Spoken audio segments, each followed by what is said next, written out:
for me. What's up, guys? This is going to be a long one, so buckle in. This is going to be my reaction and my thoughts to the full, uncut, uncensored Piers Morgan versus Andrew Tate interview. This is the full interview, so this shouldn't be the one that has all the cuts and like all the extra footage cut out to make Andrew Tate look bad. Anyways. Tonight on Piers Morgan Uncensored, one of the most infamous men in the world, Andrew Tate's misogynistic tirades have been viewed billions of times online. He's now been effectively... You see how he already is being disingenuous by prefacing it by automatically affirmatively stating that it is misogynistic?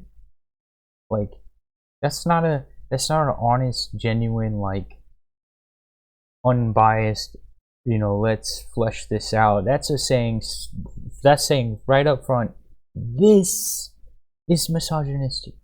He did this. No, shut up.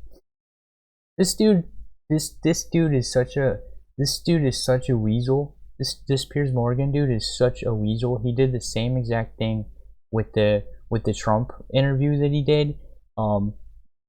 They completely jump cutted it and edited it and tried to misrepresent it. And then Piers Morgan tried to tell people that he got Trump so mad that Trump stormed out of the room, but that didn't happen. That actually didn't happen. He doesn't think that's fair. Tonight, I'm going to try and work out if it is. It's not fair, Piers Morgan. Wrong or right, good ideas beat bad ideas.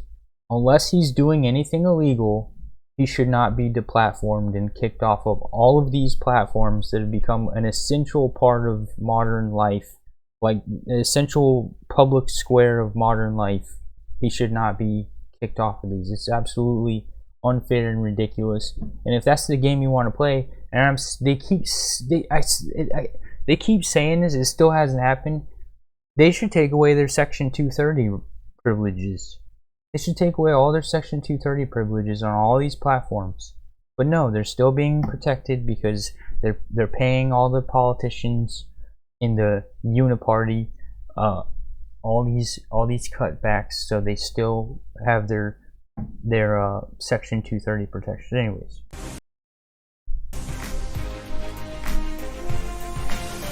From London, this is Piers Morgan Uncensored. Well, good evening from London and welcome to a special edition of Piers Morgan Uncensored. Andrew Tate, one-on-one. He's the most famous man you probably never heard of, with billions of views online. Come on, those are cool photos. More people were searching Don't hate for Andrew Tate Don't than hate Donald Trump or Kim Kardashian. A former professional kickboxer, he was kicked off Big Brother in 2016 after a video emerged of him striking Oh yeah, a he was woman. on Big Brother, I forgot. Was the consensual sex game. He's since made millions as a pornographer and casino owner in Romania, but it's his online videos that have made him notorious across the world. Posing as a playboy with fast cars, cigars, weapons and cash, he rants about his often scandalous views on women. Or instruct a female to provide sustenance. Cook. So I think my sister is her husband's property, yes. Tells young men they can get as rich as him by paying for his digital life lessons. I have 100 business tips I'm going to teach you, which will allow you to make your own money instantly. But amid a global media backlash, the net has closed on Andrew Tate. While millions still share his videos, they got him labeled as a TikToker. He wasn't even the mainstream media doesn't know this apparently, but he's not a TikToker. He was never on TikTok. That TikTok account that got banned wasn't him. It was just one of Andrew Tate's fans taking his clips and re-uploading them on that channel. It was never him on the channel. He was never on TikTok. So ridiculous. Booted off Facebook, YouTube, Instagram, Twitter, and TikTok. To his fans, he's a misunderstood satirist and the victim of big tech censorship. To many others, he's a malicious misogynist. Tonight, I'll try and get to the truth. Well, some of the opinions Andrew Tate shares in his videos are undeniably deeply offensive. We're going to show you some of them on this show. I think you should see them for yourself, not simply hear what he says about them or what other This people dude say is about so them. pompous. Tens of millions of people across the world follow Andrew Tate, and with a big following comes a big responsibility, as well as a public interest in holding his views to account. If outrageous opinions are read aloud, they can be challenged and exposed for what they are. If they're silenced, the person holding these views can become a martyr. So that's why I invited Andrew Tate to come here tonight, and he joins me now live. So What's Andrew, you right about that? well, welcome first of all. Good ideas You come beat all the way bad from ideas. Romania to do this interview. Silencing correct? doesn't do anything. What do you hope to achieve from this interview? Why are you here? It'd be interesting to have a conversation with you. You've certainly been the subject of your own divided opinions in the world. There's a lot of people who would say some of the things you say are perhaps dangerous or toxic. So I thought you'd be a good person to speak to about this subject. I didn't know much about you before this year, and then I suddenly became very aware of you, as the world did, because, as I said earlier, you were the #1 subject searched on Google ahead of Donald Trump. I didn't think it was even possible. Why did you get suddenly so popular / infamous, do you think? I exploded. I certainly didn't do that with magic. I've been on the internet for a very long time. I think in the world we live in now, as the other side that people... It is kind of weird that it is like all of a sudden recently that he blew up so big, because he's been around saying all this same stuff for years.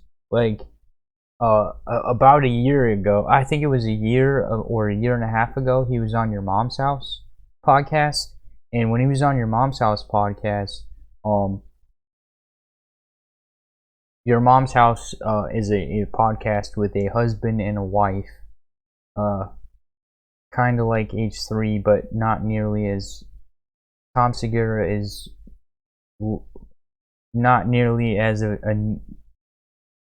annoying of a person as Ethan Klein. So Tom Segura and Christina are pretty wholesome, even though they're kind of annoying with some of their views. They're pretty wholesome overall. But they like to make fun of what they call cool guys, right? They find a bunch of clips online and they make fun of cool guys because that's their worldview.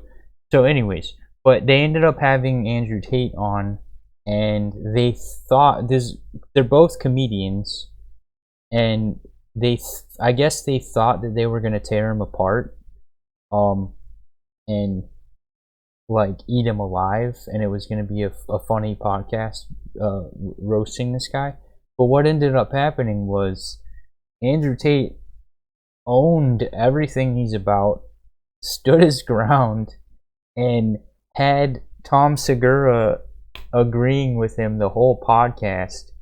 And by the end of it, Christina was also like, they basically won them both over. And then clips of that podcast started circulating. And then I think that, combined with all the other podcasts he's been a guest on, like Fresh and Fit and blah blah blah, and then it just slowly created this like storm on multiple fronts, where all of a sudden his name became a buzzword, and he just started trending like really.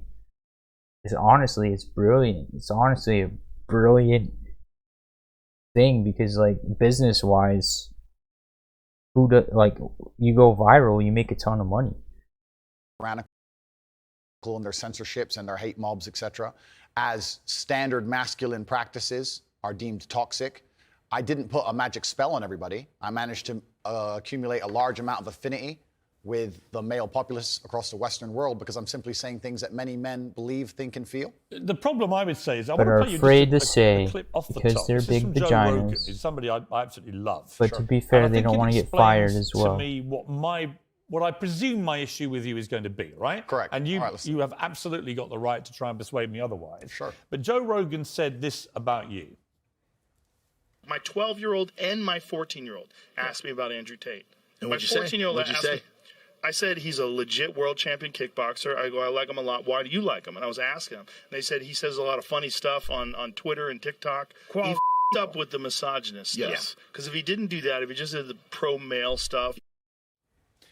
So I thought that was interesting, because There is when no I've gone misogynist over stuff. everything that's Misogyny been is the centre of fake. the It debate doesn't about Andrew exist. Tate, It's fake. I come down with Joe Rogan in the sense that there's a lot of stuff you say I agree with. You know, I've got 3 sons in their 20s.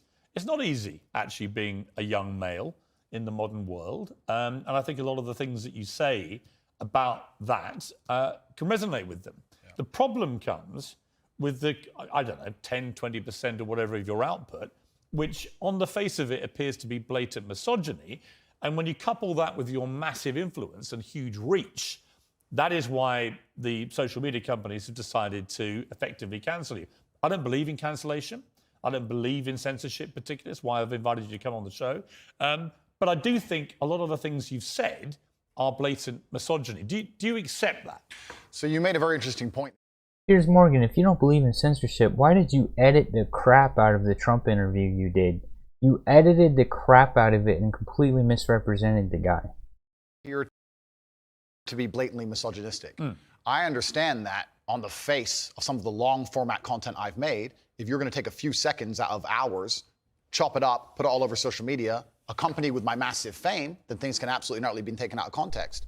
I do not hate women in any regard. I have no negative relationship with women. No women have come forward saying I've hurt them. I have no criminal record for hurting women. There's no way I can be seen as the face or the devil in regards to how men treat women on the planet. I'm absolutely and utterly the opposite. I believe in protecting and providing. I've been misunderstood. There's been large contingents of people who have tried very hard to purport lies about me. And the truth of the matter is, I've been producing content for a very long time. Hours and hours of videos been cut down to 2 or 3 seconds of clip. Those clips have gone viral and people misunderstand me. But I think you've used this phrase of be taken out of context. And I'm not sure that is correct in the sense that it still comes out of your mouth. And some of the things some of the things you've said, I just think are blatantly. Well, let's do them. Let's hear them. Let's go through some. Sure. Right? So you said this about Me Too stroke rape. This is probably 40% of the reason I moved to Romania. In Eastern Europe, none of this garbage flies. You go to the police and say, he raped me back in 1988. They'll say, well, you should have done something about it back then. Correct. Yeah, so the point I was making was obviously at the height of the Me Too scandal, and also if we look at Amber Heard and Johnny Depp, there's been a lot of high-profile cases where men have been accused of things they did not do without evidence, and their lives have been completely and utterly destroyed. Right. When I say these things, people sit and say that, oh, he hates women. I don't hate women. I think rape is disgusting. I would take a stronger stance on rape than the British government. I think these people should face the death penalty. But to sit and say that women without evidence can go forward and just make up accusations against men, even though they've been repeatedly proven to destroy men's lives at will, is absolutely and utterly. What about a woman who was raped back in 1988 and goes to the police? Then the man should face absolute and complete justice. Here's the trick, though. Here's the trick. Here's the trick of it. If you're accused of something that allegedly happened 10 years ago, right? 10 years ago, when you have no alibi off the top of your head, there's no evidence is gone in the ether. Whatever possible defense you could come up with, because you can't prove a negative. You can't prove a negative, right? The best you can do is have an alibi or something. For 10 years ago, what recourse and defense is a man supposed to have over an accusation from 10 or more years ago, or 5 years ago? Right? What possible recourse? Then it just becomes a he said, she said, and the man is fucked in the court of public opinion. So, unless you do something about it, when it happens, unfortunately, you're SOL. You're SOL. And honestly, unless you have DNA evidence, unless there's DNA evidence, and even then, I still have a hard time trusting women these days that it was in fact rape, because even then it could have been consensual, and then she just felt bad about it afterwards and said, "Oh, no, no," or like maybe she got caught cheating, and then didn't want to, or a friend realized she banged somebody, and then she didn't want to come off as a slut, and so she made up a story so that way she didn't have to look bad, right? In a boyfriend's eyes or friend's eyes, or shame, etc. So get the fuck out of here with these 10 plus years ago accusations, right? It's crazy, man. It's crazy. as a clip, and all right. As a clip, completely. Okay, but it's still something that came out of your mouth. Do you accept that when that appears on TikTok, a lot of young, maybe not as smart as you, young men, right? Impressionable, teenagers, will read that and go, what's he saying here? Is he saying that rape doesn't exist? No, I completely. I'm not going to sit here as a professional and say that I can't be taken out of context. What I will say is that one small sentence you've taken was from a 1-hour video where I explained that, of course, rape is disgusting. Of course, everybody should be punished for their crimes regardless of when they happen. But people are not perfect, male and female. And if you give women the opportunity to destroy men's lives without evidence, there's going to be a contingent of women who will do that. I'm trying to make a balanced and nuanced argument in a world where people have no attention span. They're going to take a few seconds, put it online, decide someone's good or bad, not be interested in the longer format video. And here I am.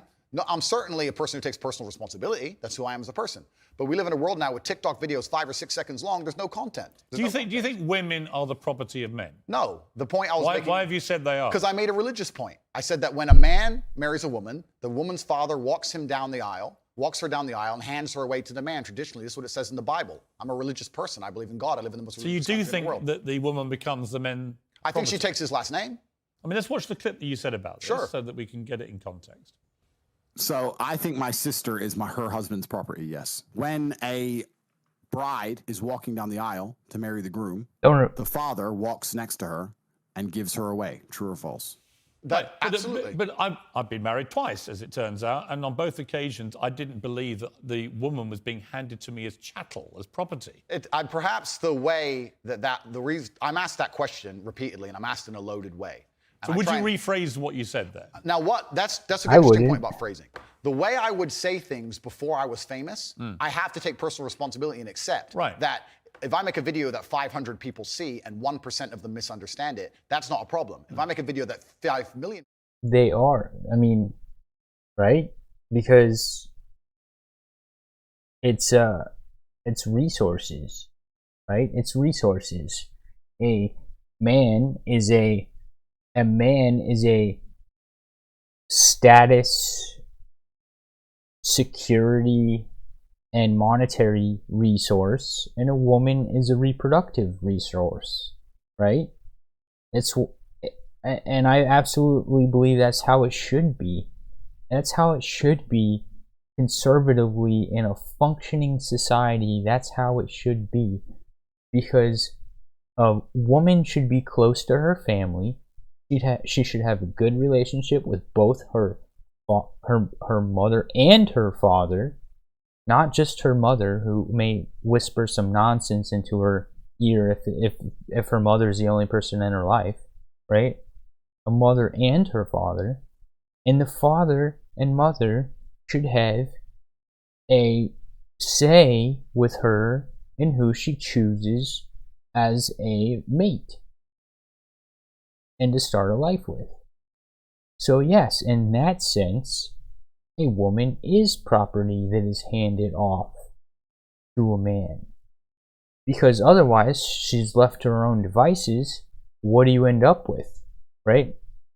You end up with a society, as today, that's completely out of control. So specifically on that point, I think my sister is her husband's property. She took his last name. She married him. She wanted to join his family. She has said it herself. Right. So she's still a sovereign individual. She's absolutely not a sovereign individual. Property means that the husband owns your sister. Listen, my friend, if we want to argue about this, you need to go back to the Bible, to the Quran. You need to argue with religious leaders. I'm not talking about anything in the Bible or Quran. But that's what it says. No, I'm asking you what you think. I think that if a woman marries a man and she decides to take his last name, that they have different roles and responsibilities within that marriage, and I believe that. That's not the question. I believe the father. The father hands her. Don't behave like a politician. The father hands her to the man. Right, but don't be a politician, because I think you're a straight talker, right? You keep telling me you're a straight talker. I think my sister is her husband's property. Do you regret saying it like that? I understand that with my newfound fame, perhaps it could be phrased differently. However, I still believe that a woman is given to the man in marriage. That's what I believe. Yeah, but not as property. No, the property is the word that other people use when they ask me the question. But as an equal partner in a loving union. That's what marriage actually means. It doesn't mean that when you get married, the woman is given to you as a bit of chattel. Agreed. So why say it? But that's the way that people ask me the question. People say to me, they ask the question. Hang on, you can't blame people for asking you questions. Surely, if you want to be accountable for what you've said, You've got to own your responses, not blame the question. I own the response. Like me asking you a question now and you say something and then say, well, actually, I blame you for asking. I understand, Piers. Piers, I understand. I believe the woman is given to the man. I believe she's given away by the father. I believe she belongs to the man. So if she belongs to the fundamentally, all right. So fundamentally, you do believe that a woman becomes a man's property at marriage. I believe she belongs to the man in marriage, correct. Right. Oh, you see, that to me is misogyny. And you're entitled to your opinion. Right. But do you not understand why people think it is misogyny? I understand why some people can be very offended by what I say. What they do is they take a point like that and they ignore all the other points I make the other way around. Yeah, but that's why I've repeatedly asked you about that line to see if you've changed your position. But the reality is you haven't. It's not about changing positions. I'm a full-grown adult and I stick by the things I say and I'm responsible for them. Which, by the way, is fine. Absolutely. But what you did say at the start of this he's little trying exchange, you said, so hard to get him to maybe say things the backtrack same and way now that I did apologize. before I was This is famous. not And going to yet, actually, happen. you've doubled down and said exactly the same thing. On certain points. So that is what you believe. And that's my point. Yes. I'm trying to work out. Why should I he don't even know. have to? We just He's met, not right? breaking the I'm law. trying to He's not work out hurting anybody. Who Andrew Tate is and what you actually believe. I don't want to twist anything at all. Then let me make it very, very clear to the camera. I believe a woman is given to the man in marriage. I believe that. I also believe a man has a duty to protect and provide for her. I believe a man should lay down his life if something happens or his wife's life is threatened. I believe that women and children first are on the lifeboats. But men, I believe that men. But a man doesn't own a woman. It's not. No. It's Unless okay. they literally buy them as a slave. Well, obviously, we're not talking about that. We're talking about religious, biblical marriage. We're talking about something else.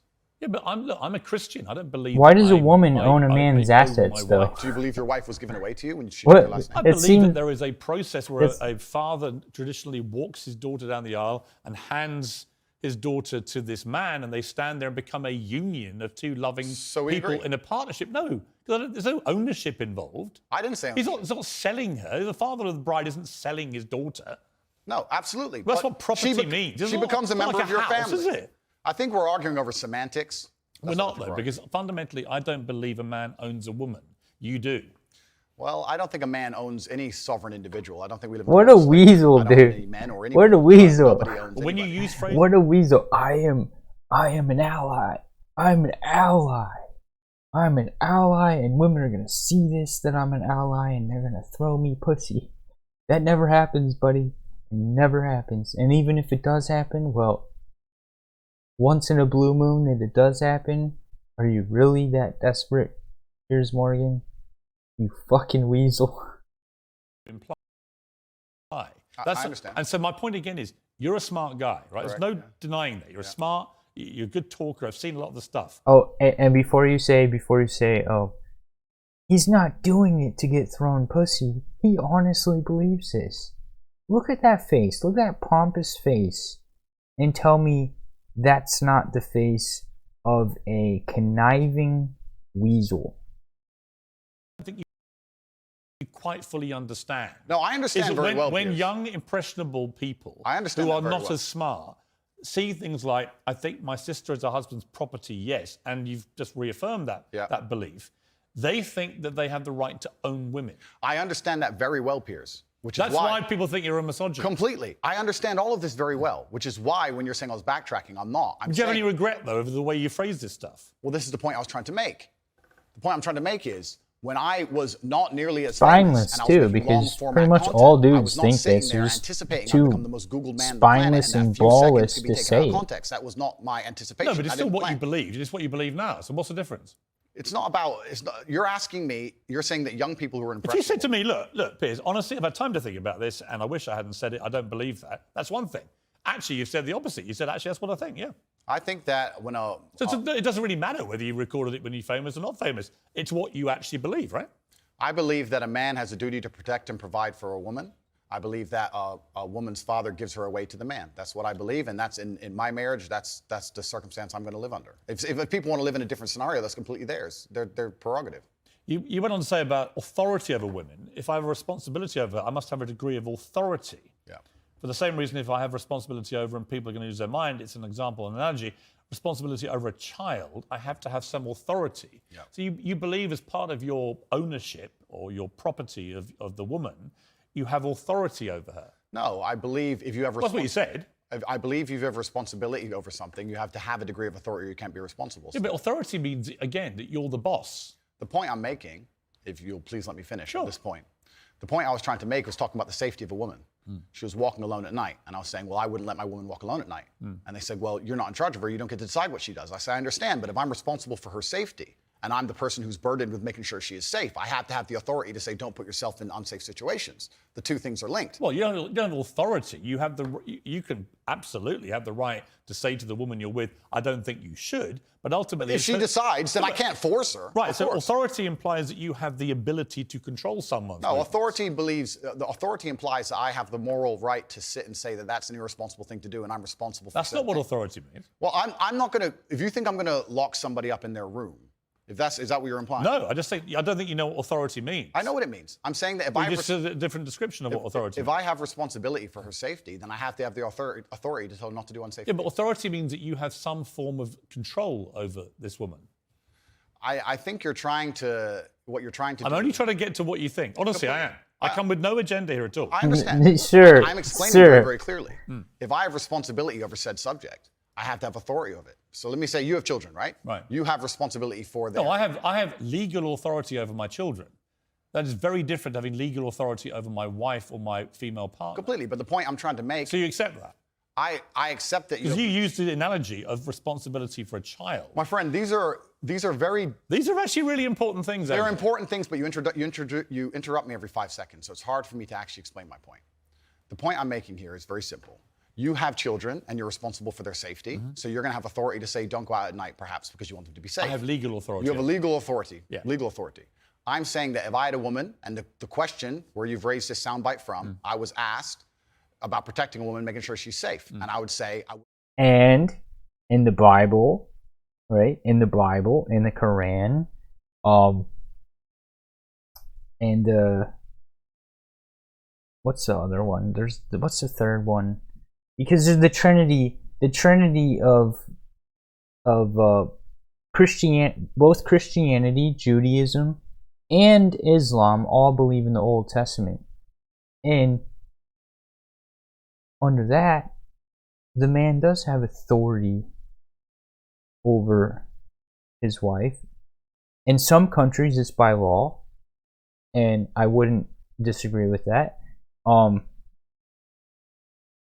But honestly, the more you can keep the government out of stuff, the better. So scratch that. But at the same time, a holy authority, right? And the point of it is, if think about it. Think about how much Judaism and Islam butt heads, right? Or Christianity and Judaism and Islam. Think about how much they disagree on about other stuff. But one of the things they're all in agreement on with that in the Old Testament is that. And that's not just for those three Judaic Christian religions, Islam, Christianity, and Judaism. That's for all ancient religions. But anyways, I forgot where I was going with that. Because I'm responsible for her safety. And someone said, well, you don't have authority over her to do that. And I said, well, no, I can't force her to stay inside. But if she were to ask... What I was going to say is, and the reason they're all in agreement with that is because they're all tapping into something that is hardwired into us, is biology. Biology. So the same party that's always like, oh, trust the science, trust the science, trust the science, is dead set on denying science. Say, well, you should stay inside. That's how you should do it. I don't have an issue with what so you we just agree. Said. No, it's the semantics. No, it's not semantics. And this is where I don't think you quite get why there's a furore over what you say, with respect. Because the semantics point would be if we're saying the same thing in different ways, but we're not. I'm saying to you that when you say I have to have some authority over a woman, I say to you, you have no right to any authority over a woman. You do over a child if it's your child, because you are the legal appointed guardian of that child. Understood. You're not a legally appointed guardian or authority over your wife or female partner. Legally appointed, absolutely not. I agree. However, when it comes to things like personal responsibility or personal safety, men largely by society are accepted, we're the protectors and providers. We can sit here and pretend that in the world we live in, if me and my wife were walking down the street and men were to come up and try and attack us, I wouldn't be the one fighting. But we both know in reality I would. Right. I have a degree of responsibility to protect her. So if I have a degree of responsibility to protect her physically, then the point I'm trying to make is I will do my best to make sure she's never putting herself in unsafe situations. Do you wish you hadn't used the word authority? The authority is something that she would give to me. She would come to me and say, how can I make sure I'm as safe as possible? But I don't want to interrupt you. I just want to point out that's not what authority means. If someone gives... It also goes the other way. It also goes the other way. Where a woman oftentimes, and I see this all the time, I've seen it so many times, and it's just absolutely despicable. It's absolutely despicable. The amount of situations women will put themselves in knowing damn well that they're putting the physical safety of their man at risk, unnecessarily too. They'll put themselves in a situation knowing full well then it'll become their man's responsibility to do something. And it's just fucked up. It's fucked up. Because now he has to put himself in harm's way unnecessarily because you were being a dumb idiot. Authority is not authority. No, but that's the point. It's not.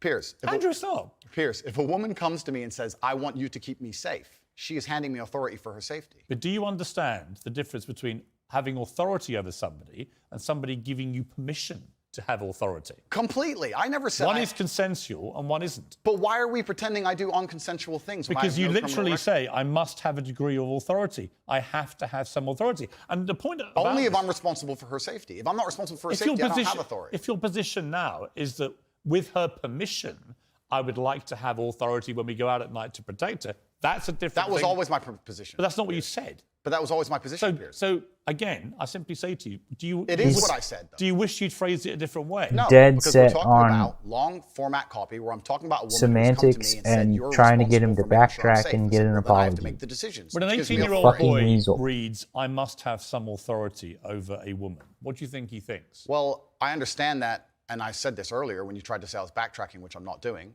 No, actually, I'm not. I don't want to. Okay. I'm not trying to gotcha you. Cool. I'm trying to work out exactly you're not? what you I actually understand think. with massive fame comes massive responsibility. I understand that a percentage of the population are always going to take everything that's said by anybody out of context. Would you change the wording of what you said? No, I would just encourage people to watch my long format copy and understand it Would fully. you tell an 18-year-old boy you don't have authority over women? Absolutely. You would say that? Unless a woman comes to him and says, you're responsible for my safety, please make sure keep me safe. Like my woman now says, that comes to Andrew me. Tate, I can sign up to. Well, then we agree. Yeah, but I don't agree with what you said before. Because you're taking a soundbite from a 2-hour yeah, but conversation. you haven't been taken out of context because I read you the entire sentence. It's very. But you've ignored all the context around the sentence, my friend. You can't ignore a sentence that says, I must have a degree of authority. But you can when there's a 2-hour conversation where a woman is telling me if she makes me responsible for her safety and me explaining, well, if I'm responsible for your safety, I have the authority to make decisions. So yes, you've ignored all the context. Do you respect women? Absolutely. Why wouldn't I? Do you think that 18, 19-year-old women are more attractive than 25-year-old women? I think there's attractive people. Biologically, that's absolutely. A loaded question. I don't know. Well, it's not really, is it? I can't. You know why I'm asking you? Of course I do, but I can't sit here and for say. the benefit of viewers who don't know why I'm asking, you said this. In general, this is also one of the reasons men find youth attractive. You want to blow up the internet? I'll blow up the internet right effing now. The reason 18 and 19-year-olds are more attractive than 25-year-olds is because they've been through less dick. People say, oh, you can't say that, but yes, I can.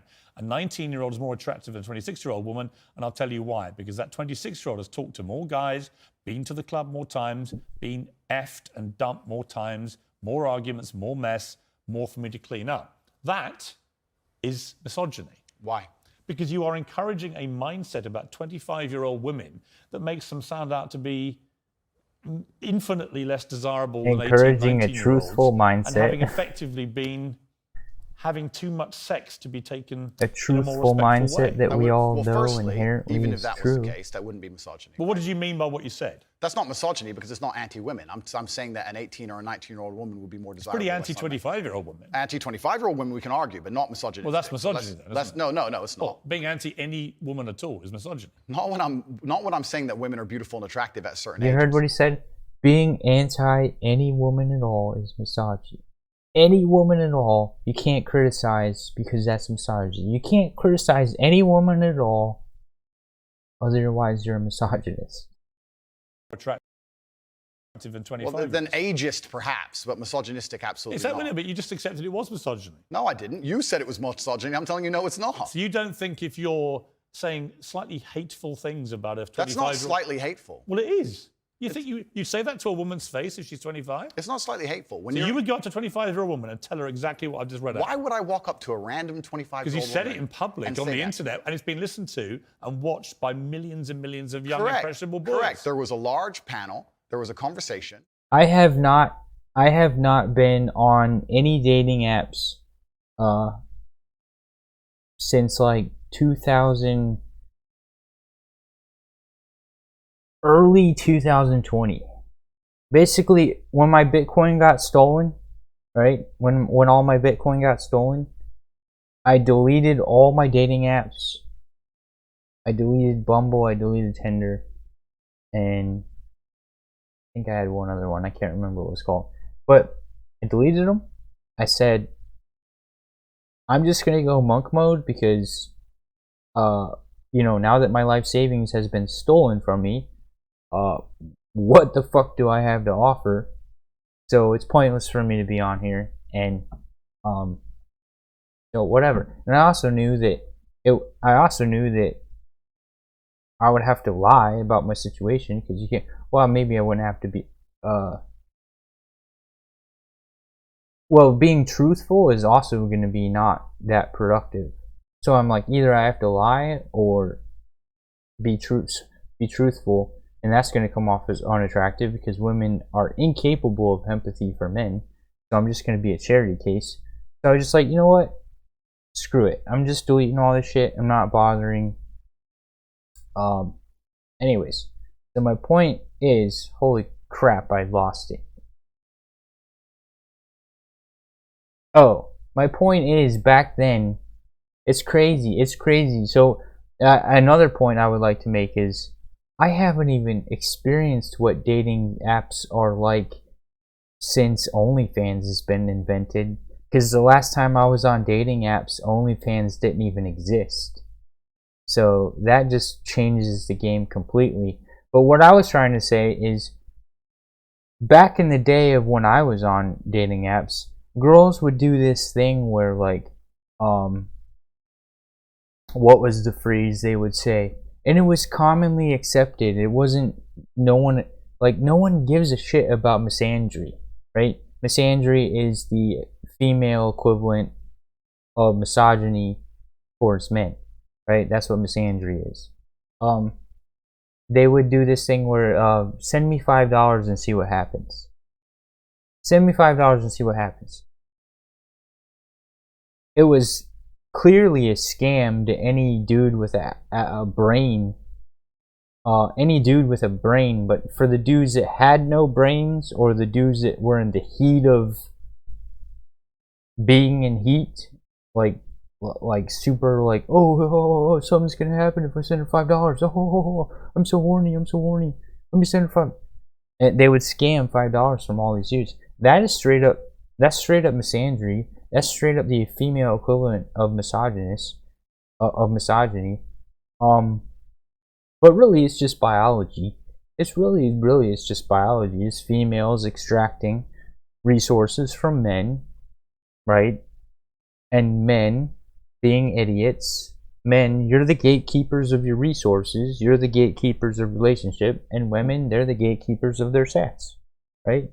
So, but there's all sorts of other examples that Piers Morgan, I guarantee, doesn't give a flying crap about. He doesn't give a flying crap about women saying, if you're below 6 foot, don't even bother. Don't even bother swiping right on me if you're below 6 foot.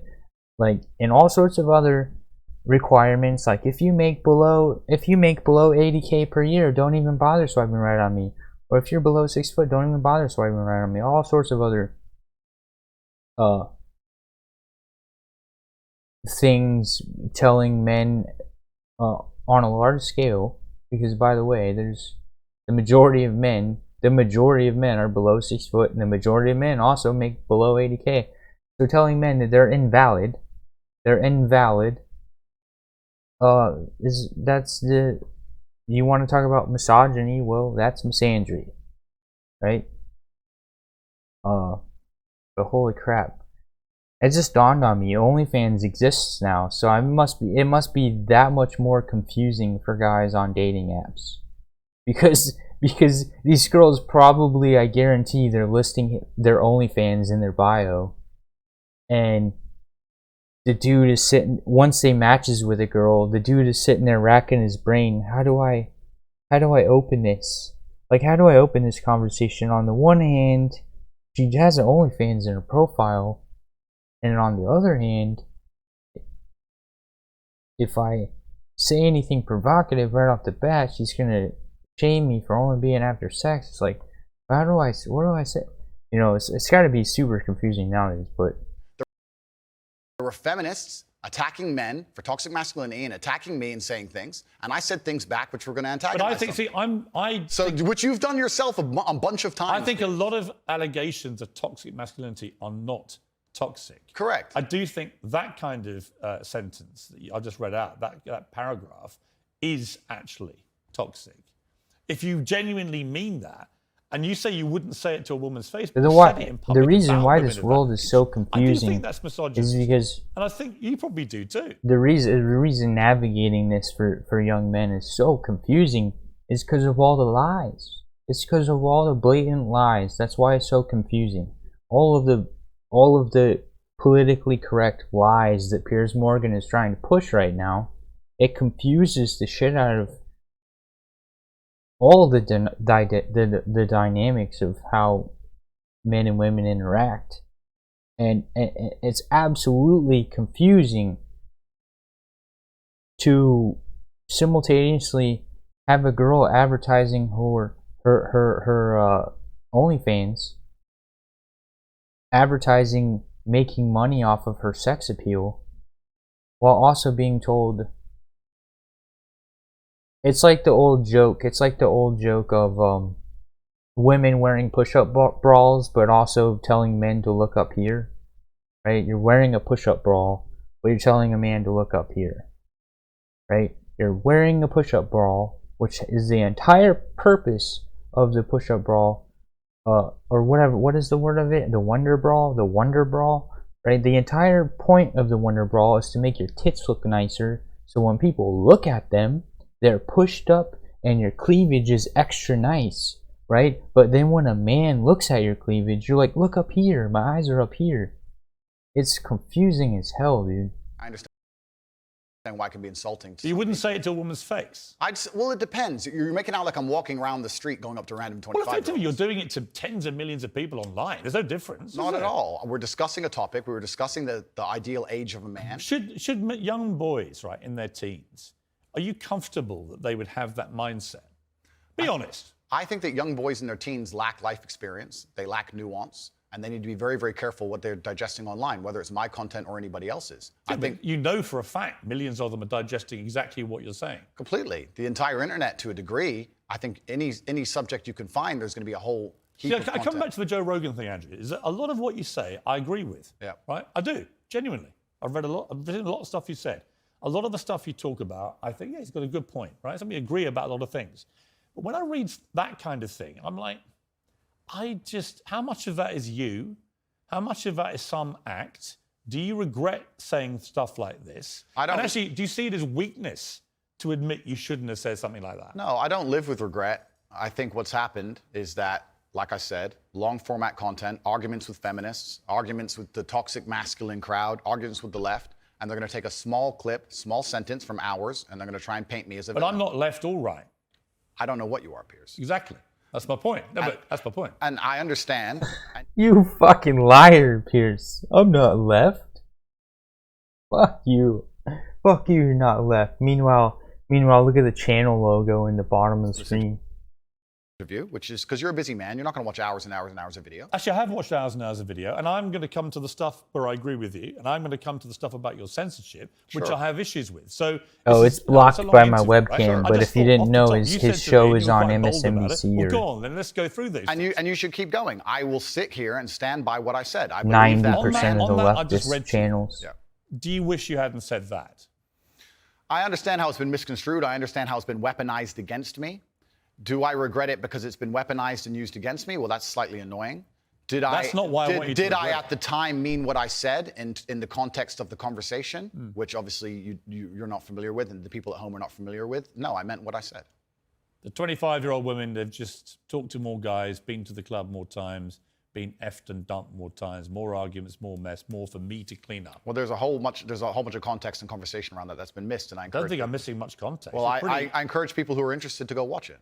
Right, but I mean, I've just read out 3 sentences on the bounce there. I don't think there's any context I'm missing. I mean, you've made it pretty clear what you think about the difference between 18 and 90-year-old women. I wasn't talking about myself, even. I was talking with a Muslim guy who was on the panel, and he was explaining how youth is very valued in most parts of the world, and why virginity is valued in most parts of the world. And the feminists were arguing against fertility. it. And I was sitting there, actually, very much like you, a mediator between the two, explaining why, in most of the world still today, perhaps not in the Western world, virginity is coveted, youth is coveted in most of the world, and throughout all of human history.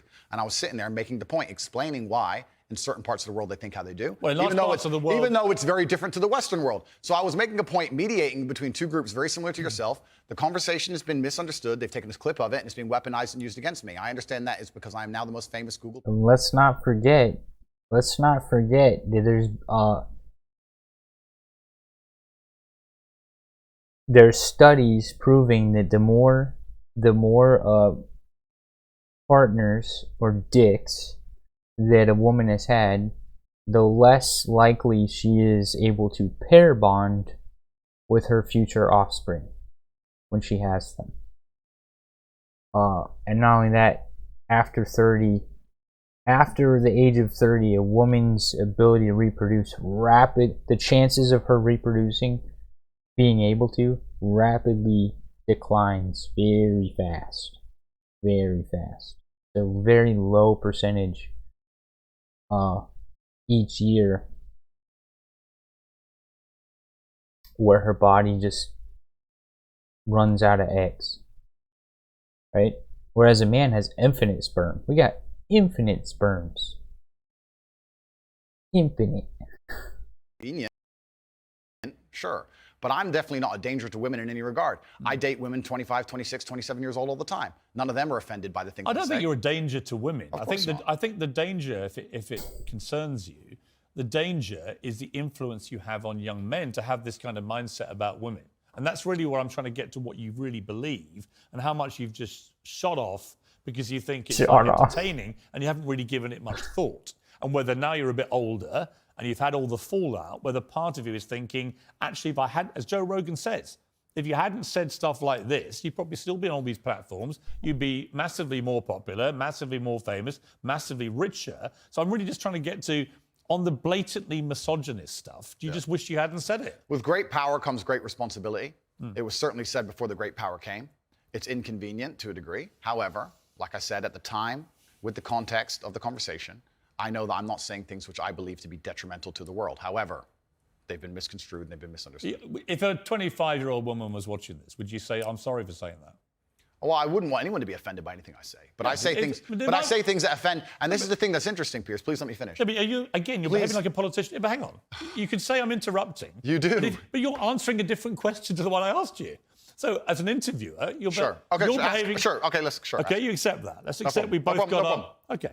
So again, my point is simply, if a 26-year-old woman is watching this and has heard those comments, would you just say to her, look, I'm sorry, I shouldn't have said that? No, I won't. I will say that I am sorry that offends you. However, there's a large contingent of the world. That doesn't mean you're sorry. No, I'm not sorry. That's the point I'm making. I'm sorry if that offends you. However, there's a large contingent of the world that believe that, and I was mediating for a conversation. Parts of the world that believe that about 26-year-old women are parts of the world where women are not allowed out on their own. That's a conversation. They have to wear full burqas. Well, that's a conversation. They're not allowed to drive cars. That's nothing to do with me. But is that the kind of world for a woman that you? I was mediating a conversation. No, I'm asking you what you think. I don't live in a country where that happens. But you're using that as the excuse for why you're not sorry for saying it. It's not an excuse. Is that there are parts of the world where this is fine? My friend. So my question to you is, well, do you think it's fine? I don't think it's fine. I live in a world where... You don't think it's fine? The reason This isn't that hard, Andrew. You can simply say, Piers, you know what? With the benefit of hindsight, I wish I hadn't said it like that. And if a 26-year-old woman's watching, I'm sorry I said that, because that actually is blatantly misogynist. And even though that's a view held by other parts of the world, it's not a view I share. Now, I would respect you more if you said that than if you try and say, well, it's said in other parts of the world, so I'm not sorry. I think that doesn't tell me what you think. Then you need to understand why my content existed in the first place. My content existed because I tried my very hardest to be an absolute and utter realist, especially with uncomfortable truths. I was pointing out that very uncomfortable. Is that a truth? It's an uncomfortable truth in many parts of the world. It's not a truth that I'm happy about. It's not a truth I created. Hang on. You're doing it again. What do you mean that's a truth in other parts of the world? That's what you said. It's not, you're not talking about another part of the world. You're talking about what you believe is the difference between 18 and 90-year-olds and 26-year-olds. I was talking about... It's your belief. I was talking about what the people on the panel believe the difference is. So what do you think the difference is? I think the difference is age. What's the difference then? Well, then a 26-year-old's older than a 19-year-old. And so you stand by what you said about talking to the guys, being to the club more times, being effed and dumped more times. Well, you believe that or not? No, there's plenty of 26-year-old women who have been with one man or virgins, right. Of course. So you don't believe that? I don't think that the age is the only thing that's going to decipher how many men and women. Right, so if you don't actually believe what you said, just say sorry. It's not about not believing what I'm saying. It's about you understanding that there's large conversations going on. I'm just reading back stuff you've said. I know and I'm asking you, do you believe it?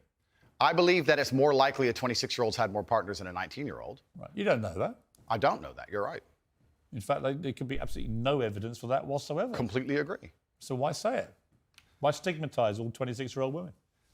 It's not about, we're repeating ourselves here. We're not really. I'm just trying to get to what you actually believe. I believe that men find youth attractive in general. I believe that in the context of the conversation... 25-year-old women aren't old. I agree with you. They're not. Especially, I'm old. I'm a lot older than that. The point I was making was part of mediating a panel, a conversation between feminists and some Muslim guys. I get it. Okay, I get it. Good. So you understand why I said the sentence. But as far as I know, you weren't espousing what a Muslim man might think. You were espousing what you think. I was espousing what the people on the panel believed. But you were saying what you think. I feel like you're trying to pin me down. If it's not what you believe, just say, I don't believe that. What part wouldn't I believe? Well, you tell me which part you don't believe. There's the sentence. Which part would you now say you don't believe? I believe that 25-year-old women perhaps have had, because they've been alive longer, maybe have had more partners, but I don't believe that makes them a bad person. He really is insufferable. Right. You understand that the way Piers you phrased Morgan it is makes really every 25 insufferable. I understand. Feel a bad person. No, I don't think so. Of course you do. He's trying to beat him Not down. Stupid, Dad. Come on. Piers. Andrew, you're not stupid. You know what that sounds like to With any semantics. 25, 26-year-old woman. Completely. And Right? So you have maligned every 25, 26-year-old woman with that statement. And I'm simply asking you, to all those who are not of the type of women that you've described it, are you sorry? I don't want anybody to be offended by anything I say. I want to be a positive force in the world. I don't want anybody to hear what I say and make them feel bad about themselves. I want all people to live righteous and good, whether they're male or female. And anybody who's... You lead a righteous life? I think I do, yeah. Do you? Yeah. You boasted openly of having 6, 7 partners at once. So is that righteous? I'm not taking there's no moral view from me. Simply asking you what you think righteous means. I think righteous is living true to your heart and knowing that you're doing good by people, not snaking anybody, not lying to anybody. I know I live a very righteous life. Have you ever been in love? Yeah. How many times? Plenty. I believe in love between men and women. Real love, you know, where it's... I believe... How many times would you say? Enough. I believe men and women are a beautiful union. I think we're slightly different, but when we work together, we're the most powerful force in the world. How many women have you loved? I don't know, Piers. A few. Give me a ballpark. 5, 10, 20? Let's say...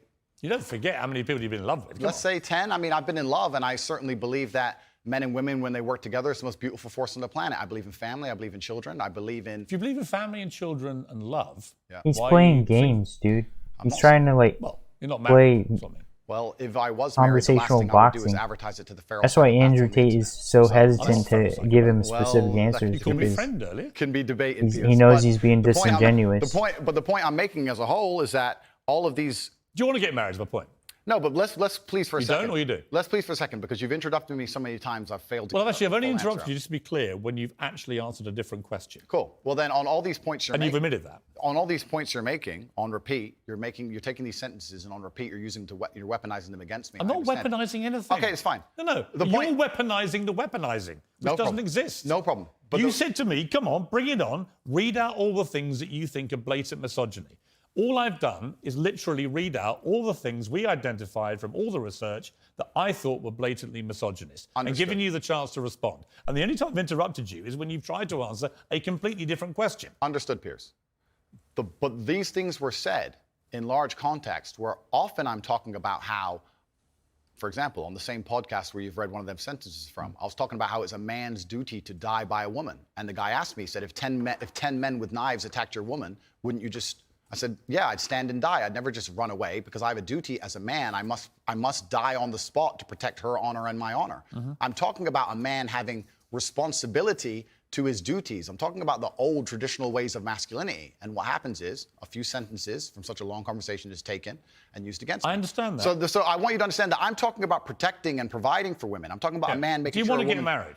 No, but this is we have to all feed into each other, Piers. I'm talking about protecting. It's not a hard question. No, but I'm talking about protecting and providing for a woman. I'm talking about a man being responsible for her safety. I understand. So of course I believe in men and women. Of course I believe in love. Of course I believe in marriage. Of course I believe in family. No, but none the of that idea was my that I don't believe in the idea that I don't believe in these things I is didn't crazy. ask you if you believed in it. I asked you if you're going to get married. One day, absolutely. You'd like to.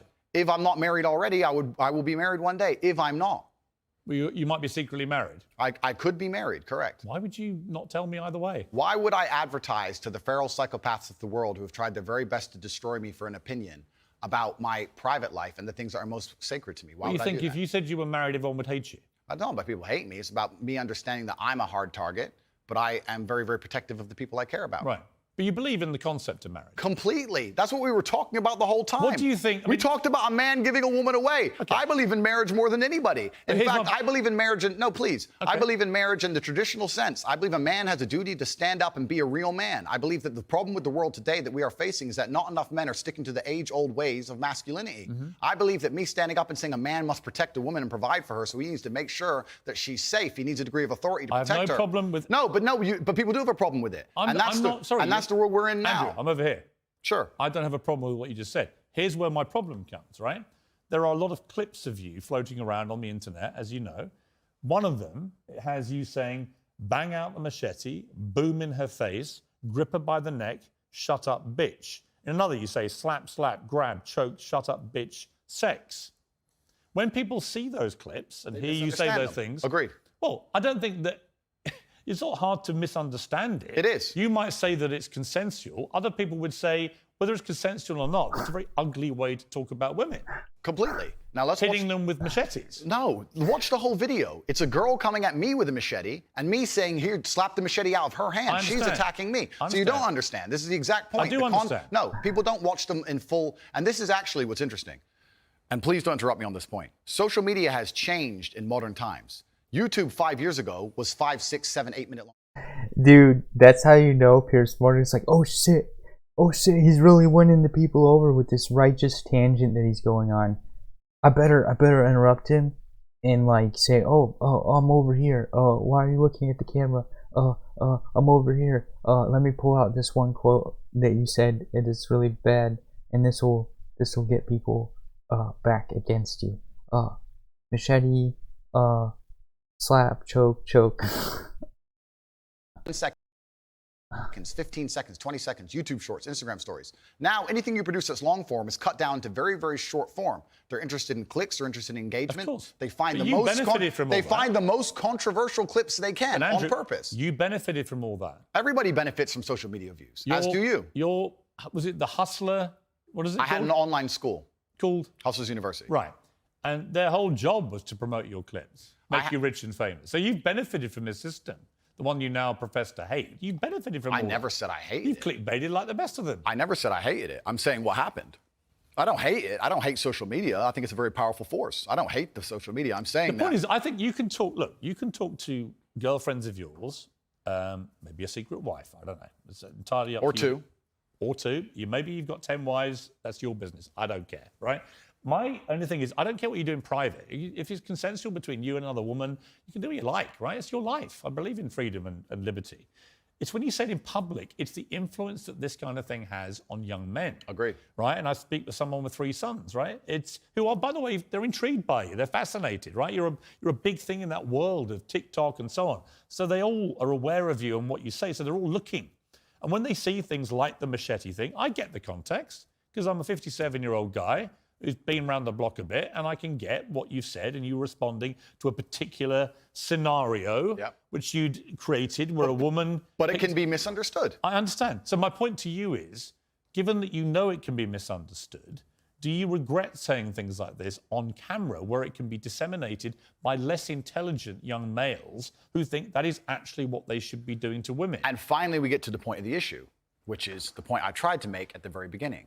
When I made a video before I was famous that got 500 views, me being concerned that 1% of people will misunderstand it was not relevant. Where you start getting 5 million views a video, 50 million views a video, 1% of people misunderstanding it. Doesn't change what becomes no, it doesn't. But it becomes a much larger problem. I understand. So with great fame comes great responsibility. Right. So I agree. Would I, now that Here's I'm famous, do I say things the same way as I did back before I was famous? Absolutely not. Right. As neither would you or nearly any other famous person on the planet. So once you become famous. And here's the thing that here. It's just such a perfect point, because Piers Morgan is trying to shame him.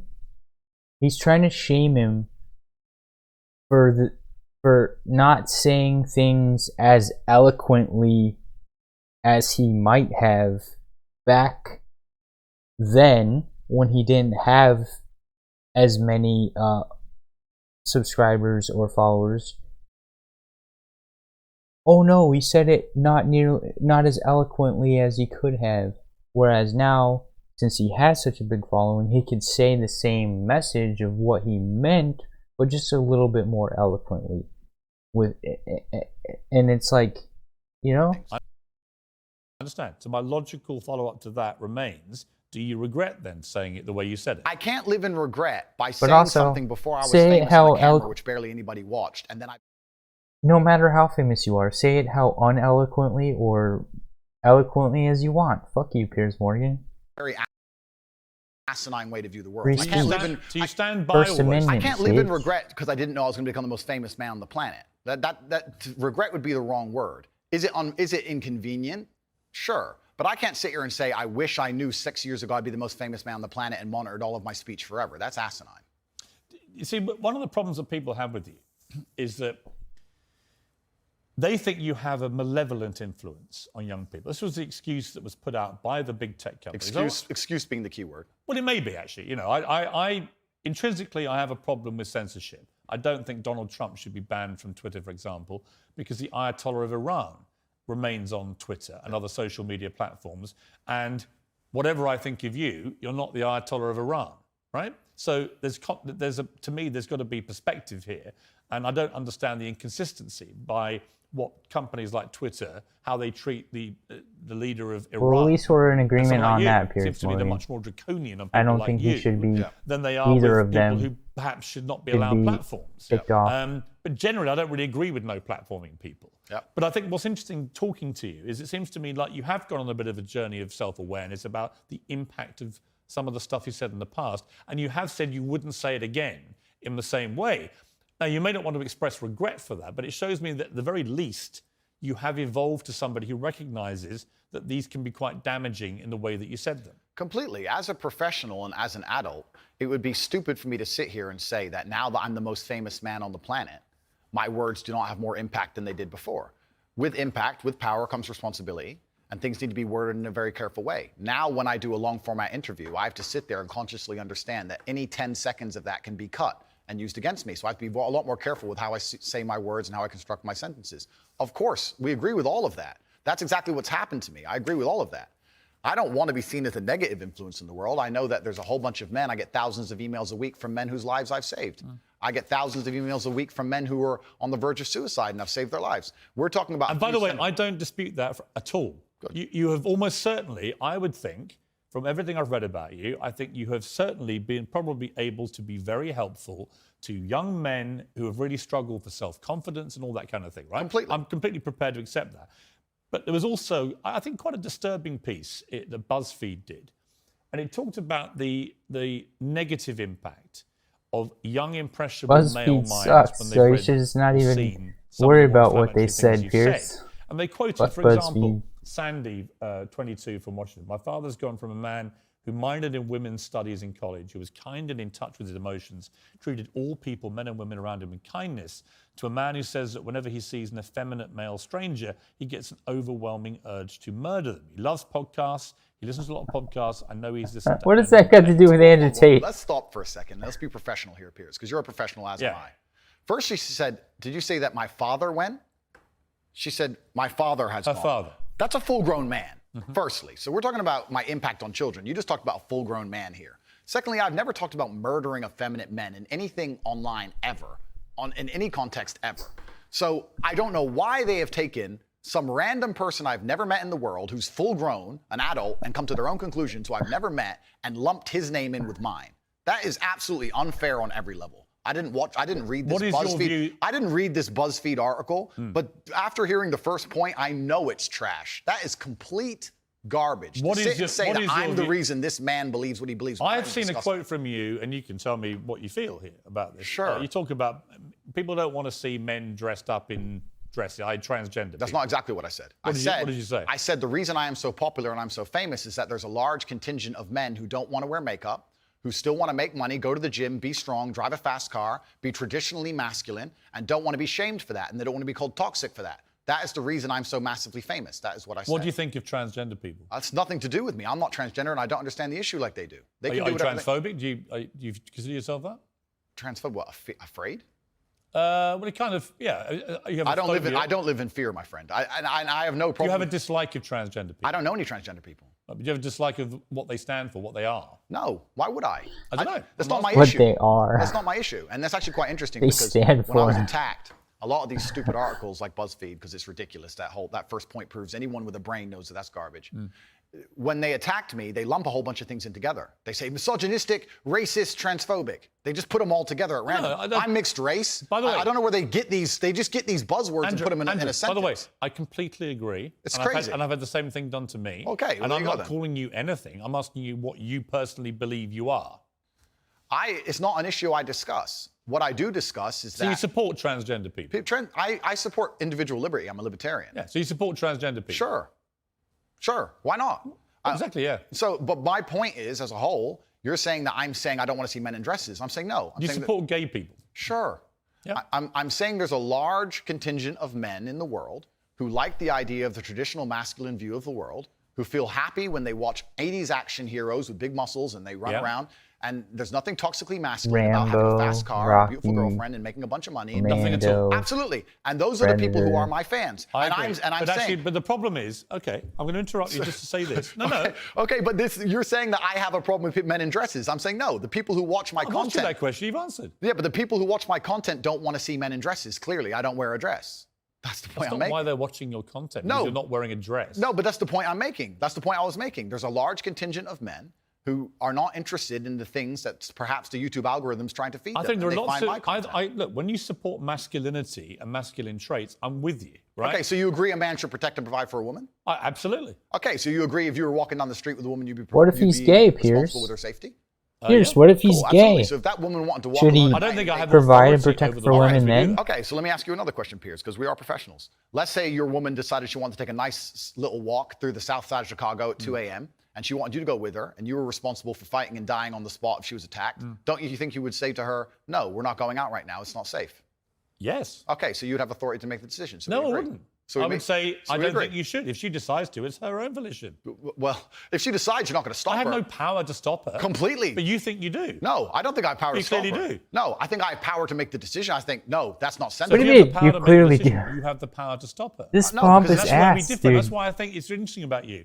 I don't think you really think through what you're saying. I think through what I'm saying Because what- so You're carefully. putting words in What his you mouth, literally dude. just said is that you have the power to stop No, her. I said I don't have the power to stop her. I'm not going to lock her in the room. I'm saying that. So if as she a- wants to go on her own, then she's going to go. then But you as a don't have couple- authority to stop her. Okay, but as a couple, if we're going to sit there and decide if we're going to take this. You late- asked me, would I feel a sense of responsibility for her safety? Absolutely. Agreed. Absolutely. So would let me I finish, have the Piers. power or authority to stop her doing it? No. No, of course not. So let me finish, Piers. You're not going to stop her walking out the hotel. Of course, it's her decision. She's a sovereign individual. My point is that usually in a couple, you'd sit there as a team and you discuss, and perhaps on certain issues, the woman will know more about X and she'll decide X, and the man might know more about Y and he'll decide Y. So I'm saying if we're as a couple and we're sitting there and deciding, as a couple, as a team, and she says she wants to take this late night stroll, I'm going to say, you know what, I'm going to veto this one. I'm going to call veto. Do you believe in... Because it's dangerous, right. which to a degree would give me, in that particular scenario, a degree of authority. If she said, I don't want to listen to you, Andrew. It doesn't give you authority. If she says, I don't want to listen to you, Andrew, I want to go on that walk. Then what can I do? Say, well, then you don't have authority. I wish you the best, my love. Then you don't have authority. Cool, then it's a semantic argument. Not really. I think it is. It is semantics. It is semantics. It's absolutely semantics. Piers is being a purposefully pompous weasel dickhead playing semantics, because the truth of it is, yes, she can disregard him and go on that walk that he told her not to go on. And if something bad happens, that's on her.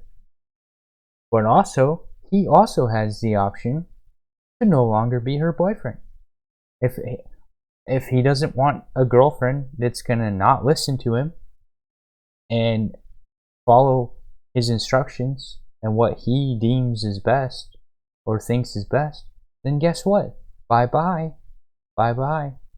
Because I would rather go find a girlfriend that will be submissive and will follow my advice and not do stupid shit, causing me grief and adding stress to my life and possibly causing bad things to happen. Or even worse, we're both on a walk and she does something stupid, putting me in a situation. This happens so many times, dude, where a girl will do something stupid and end up getting her boyfriend in a fight with some random stranger, or 2 versus 1 with guys. Like, and so many women do this in bars. They'll purposely provoke fights and get dudes beat up, even their own boyfriend, over dumb shit that didn't have to happen at all. Like, I remember I saw this fight one time where,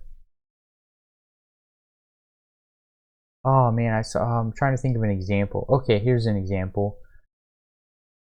My cousin's friend was in a verbal disagreement, right? My cousin's friend was in a verbal disagreement with a dude, and the dude's girl took it from the level it was at to times 10, right? Because she had to interject. If she would have just been a good, feminine, know your role, submissive girl and just sit there and let her boyfriend handle it, it probably wouldn't have, it probably would have been fine. It probably wouldn't have escalated and it would have been all good. But instead, she had to open her mouth and direct it at him, right? And then it became a matter of him responding, and then it became a matter of, oh shit, don't talk to my girl that way, right?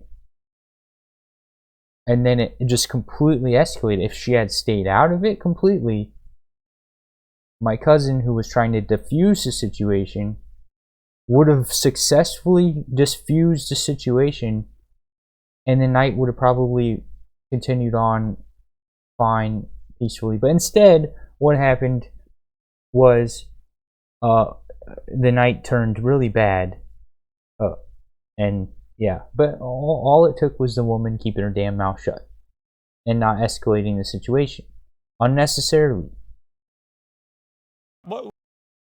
What do you believe about depression? Do you believe depression is a real thing? I believe that feeling depressed is real. I don't believe depression as a clinical disease is real, no. Really? Correct. You don't believe people can be clinically depressed? I think PTSD is very real. Unfortunately, I have some friends who suffer from that.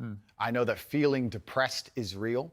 I believe that the number one power you have against these things are trying to take control of your own mind and affecting your own life.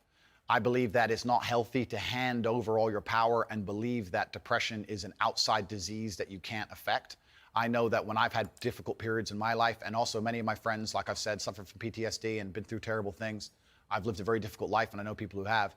that the things that made them feel better is when they woke up and said, you know what, I'm not going to allow this to damage me anymore. I'm going to take responsibility. I'm going to get up and I'm going to fight this as hard as I can. And by the way, on that, I agree. So we agree. Right? My favorite speech is the Rocky Balboa one. Okay, so then we agree. No, we didn't. Here's where we don't agree. Piers. You don't. No, hang on. You got to let me interject when I don't agree with you. Right? Where I don't agree with you is that there's no such thing as clinical depression. There absolutely is. Well, it's a proven scientific medical reality. There's a different argument about have we gone a bit too soft, right, in schools and all the rest of it. Absolutely. Do I think some people moan and whine too much about their lot in life? Definitely. Okay. Are we a victimhood society? 100%. Okay. Is there such a thing as clinical depression? Absolutely. So and my argument is that if you actually bracket everybody who's not clinically depressed and doesn't have the genuine medical condition, then actually if millions of people are deemed to have depression, the ones who really need the help don't get it. Well, that's my point. Well, that I would agree with. You're right. I think it's certainly an overused term. But you don't accept there is such a thing as clinical depression. No, I don't. And that to me is a damaging view. Okay. Well, let me explain why. If someone comes to me and says I'm clinically depressed or I feel very, very sad, I would say the first thing you need to do is stop accepting the identity of a clinically depressed person. Stop accepting you have no control over this. And what you need to do is stop identifying that way, and let's work together to try and fight against it. But there isn't an eminent doctor in the world who would tell you there is no such thing as clinical depression. Who would not tell you that some people it's simply beyond their control. Johann Hari wrote a book saying exactly that, my friend. He's not an eminent doctor. No, but he's a journalist. I said depression wasn't real long ago and was attacked for it. Then Johann Hari wrote a book, which What's actually... What's it got to do with Johann Hari? Because he wrote a book proving me right. Most people... Johann Hari's a journalist. Sure. And my point is that a lot of people who are clinically depressed are suffering with something in their life, and if you fix the problem in their life, perhaps they won't feel depressed anymore. That's not a disease. Yeah, but Andrew... That's situational. Andrew, you're simply wrong. If that's what you believe, Piers. That's what I believe. I don't believe in things that take power away. There is not an eminent doctor in the world Piers, that would agree with you. Piers, do you think you know more than doctors? I can't become clinically depressed. Why do you know? Because I don't believe in it. I can't be haunted by a ghost if I don't believe in ghosts. Well, that's like saying I'm never going to die because I don't believe in it. It's ridiculous. Perhaps, but I've always kind of disagreed with Andrew Tate on this, and I've always thought it was. I get what he's trying to say, but at the same time, it's a silly take. It does irk me though when all these people nowadays try to claim they have something that they don't. Like, unless you actually have a pamphlet of full diagnosis, like there's so many people out there that try and claim they have Asperger's syndrome, right? And then I ask them, oh yeah, were you diagnosed? Like they'll find out I have Asperger's syndrome, and they'll be like, oh yeah, my brother has that, or yeah, I have that too, or you know, like you know, or I know someone who has that, and I'm like, but when they say they have it or they think they have it, it's always self-diagnosis. It's always self-diagnosis. I'm like, oh yeah. Were you diagnosed by an actual PhD psychologist? I can't remember which one is the one that has the PhD. Is it the psychologist or the? I think it's the psychologist, but the actual PhD psychologist, and you should have a big ass pamphlet of the full diagnosis, right? And it doesn't take. It's not one session. You go and see them, and you go and talk to them for months before they can write up the full diagnosis and come to the conclusion. And I have the diagnosis. And I'm like, oh yeah, you have it? Okay. You have a diagnosis? Did you get, oh no, you're self-diagnosed? Oh, okay. That irks me. I am in agreement with that. It's really shitty when all these people out there, especially nowadays, are saying, I have depression, I have Asperger's syndrome, I have autism, blah, blah, blah, blah, blah, blah, blah. Unless you're diagnosed, shut up. Oh, and by the way, I was diagnosed decades ago when it was much harder to get a nowadays nowadays I'm sure you can get diagnosed really easily, like because of all the zaniness of the world right now. But yeah, they were much more skeptical to give out a diagnosis decades ago. So that's my point. But as far as what Andrew Tate is saying, yes, just because you have something doesn't mean it's impossible to try to overcome it. You do what you got to do to do better, and just like a video game, you should always be moving forward and trying to make progress and trying to do better and level up. Like me, I have to, you know, I have to meditate every single day just to function, right? Just to function. I have to do at least one session of meditation every day to function. That's what works for me. It took me years to find that. I've tried so many things, and you guys watching this video, you may think, oh yeah, this is low effort content, or this is low effort, right? Well, it's not low effort. I am happy that I got this in today. I am happy that I got this in and got it done today, right? Because there's certain things I have to do throughout my day. Otherwise, I'll completely just fall into nothingness and decay into nothingness. Like, honestly, like, I have to meditate, and I'm always every single day I'm always following this balancing act of trying to have structure, trying to program my frontal lobe, the frontal lobe, and because Asperger's syndrome have a really bad dysregulation of their frontal cortex, right? So I'm constantly meditating, and if I miss a day, I can notice it. I notice it. If I forget to meditate one day, I'll be like, yeah, I'm not feeling. Yeah, oh, well, I'm getting stuck on something. I didn't meditate today. Look, I'm getting hung up on something. But yeah, so like, and also I work out. I try to work out, and I try not to skip that, and I try and stay with that, and I'm always following the balancing. There's the balance of, and it's a really delicate balance for me, and it's different for everyone, right? The balance is keeping structure, keeping a schedule without getting too OCD about it. Trying to find that flow state where I can still do things and get things done.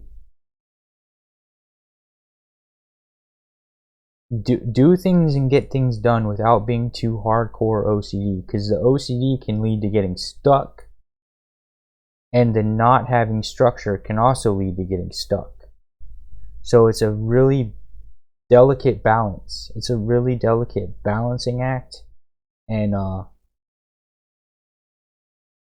there's a lot of things that I found that help, and part of it is the law of least effort. The law of least effort, where I can find that flow state. I know what I gotta do. All I just gotta is do it, and not get hung up too much, not overthink, not like worry about like, oh, is this perfect or is this perfect? Because there is no perfect certainty in life. There is no perfect certainty in life. So you just gotta surrender to the imperfect certainty.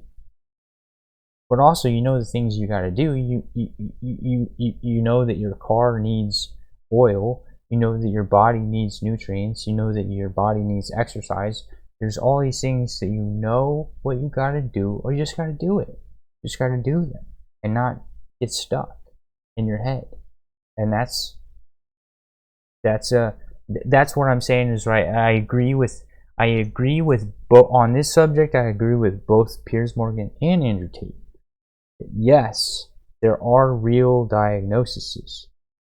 Yes, people are abusing fake diagnoses nowadays that don't even have they're self-diagnosing and claiming that they have these things that they don't have, when they don't even have a real psychologist paper. If you don't have your papers showing your diagnosis, you know, I agree with that.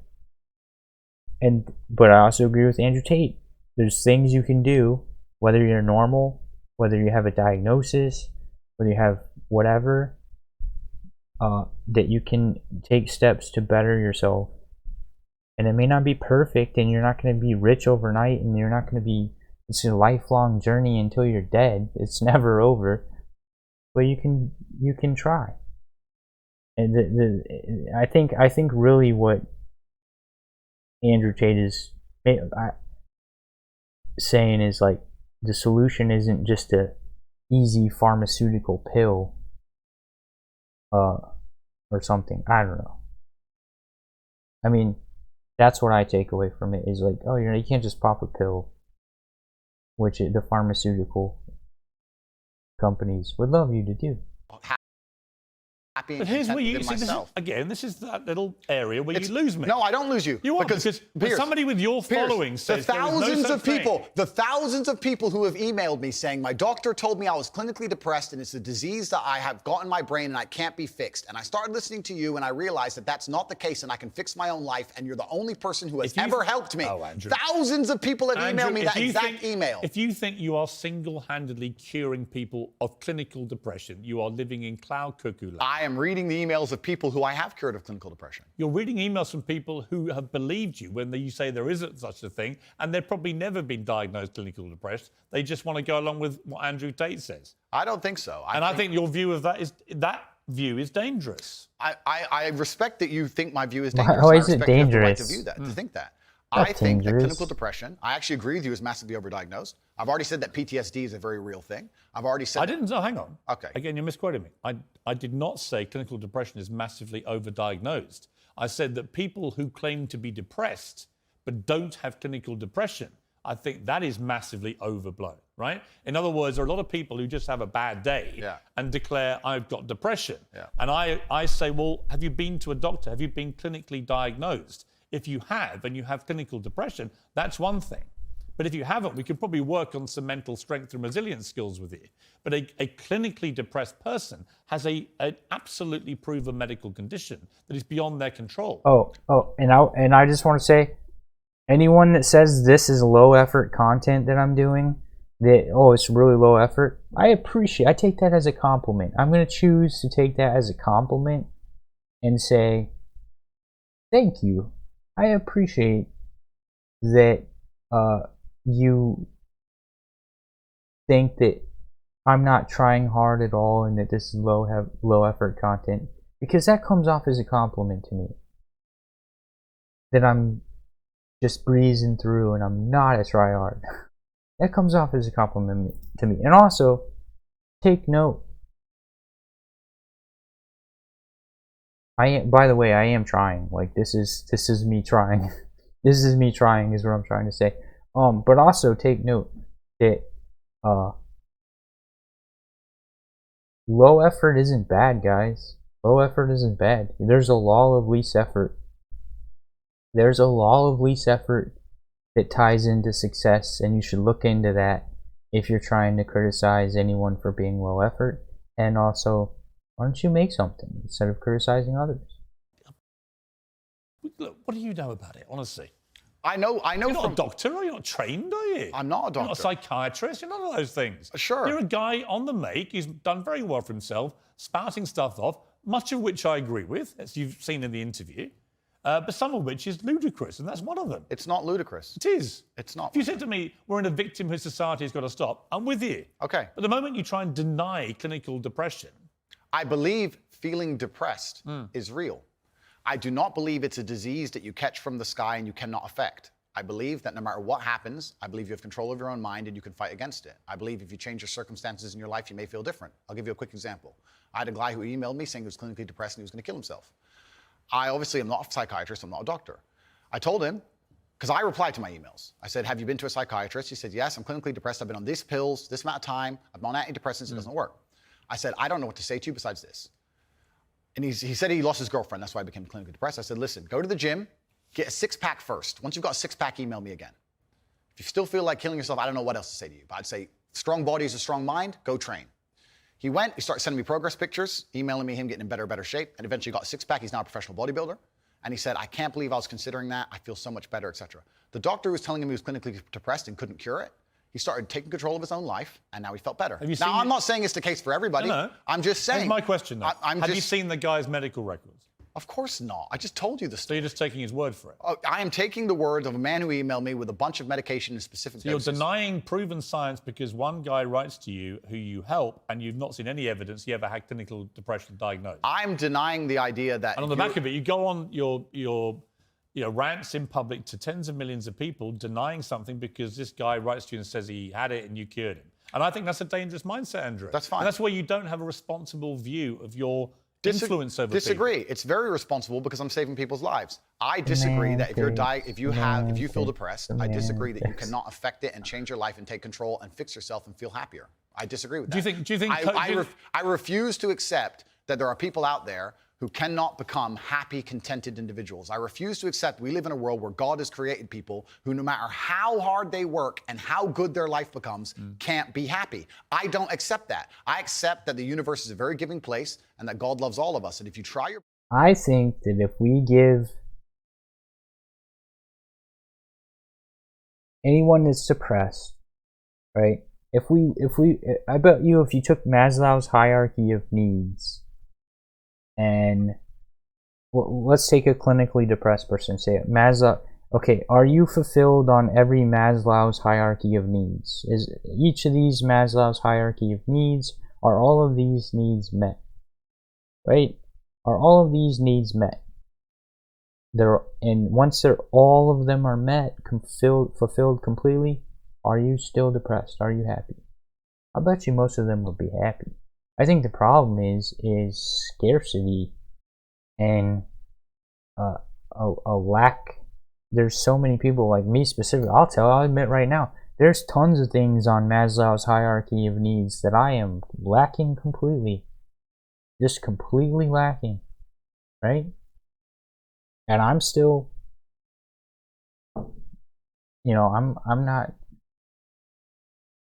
I'm not happy all the time, but I'm not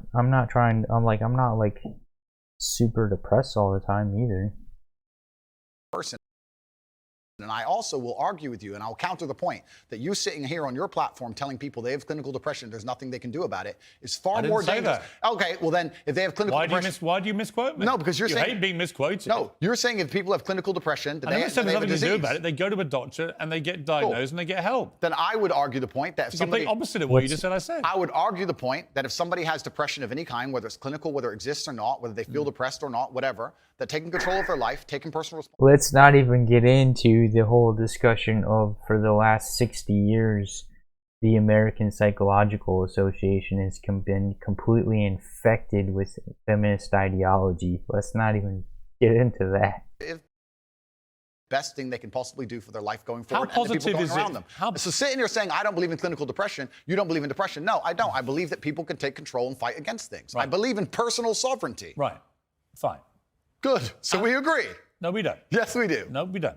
Piers, you're on my side. You're afraid of being canceled along with me. As I said to you from the start, that's all I it is. agree with a lot of what you said. Exactly. But I'm taking you to task over the stuff Be I honest, don't agree with. Piers. And I'm just not sure you understand why it's wrong. No, you which agree is with in itself quite revealing. Let me talk to you about Alex. Let me talk to you about Alex Jones, right? Who I have a bit of history with. He tried to get me deported from the United States. Oh, did he? Yeah. What is your view of Alex Jones? I think that Alex Jones is a sovereign individual who, very much like the rabid left, deserves a chance to speak on his points of view. I think that the truth on issues is usually somewhere in the middle between two extremes. And So you think Sandy Hook was staged? I don't know anything about Sandy Hook. Really? You know he's just been sued by the families for millions and millions. I have no idea. You don't know anything about it? No. So why would you support someone in public when you know nothing about the most infamous thing? When have I supported him in public? You have supported him in public. I've been on his podcast. Yeah, but you said nice things about him. I say nice things about lots of people. What do you think of Alex Jones? I said nice things about you, Piers. That's fine. so you should. I'm a nice person. So to sit and say that I've been on a podcast and I say nice things. Oh no, you said nice things about somebody that us MSM have canceled and don't like. Us MSM, we hate this person and we canceled them and we deplatformed them. I don't believe in, Piers Morgan, I don't believe in deplatforming people except for Alex Jones. But I don't believe in deplatforming people. But how dare you? You said nice things about him and he went on his podcast? Oh no. It's right to speak about things like Sandy Hook? I don't know Sandy Hook. I don't know. And you know what it was? It was a mass shooting. Of school children. Okay, but to sit and And it's actually no. Let's stop for a second. Please don't interrupt me. Here's why I know why you're good at your job. First, you interrupt people a lot, which is good. It's a good skill, Actually, and then there you go. Prove me right. But here's exactly and the timing's good. Here's exactly what I do. I only interrupt people like you when you either refuse to answer the question or answer a completely different one. Sure. And I want to remind you of what the question was. Fair. Or when you misquote me back, which you've done repeatedly through the interview, where you say, "You see, Piers, you agree with me," and the viewer who's been watching will go, "No, he didn't." Cool, no problem.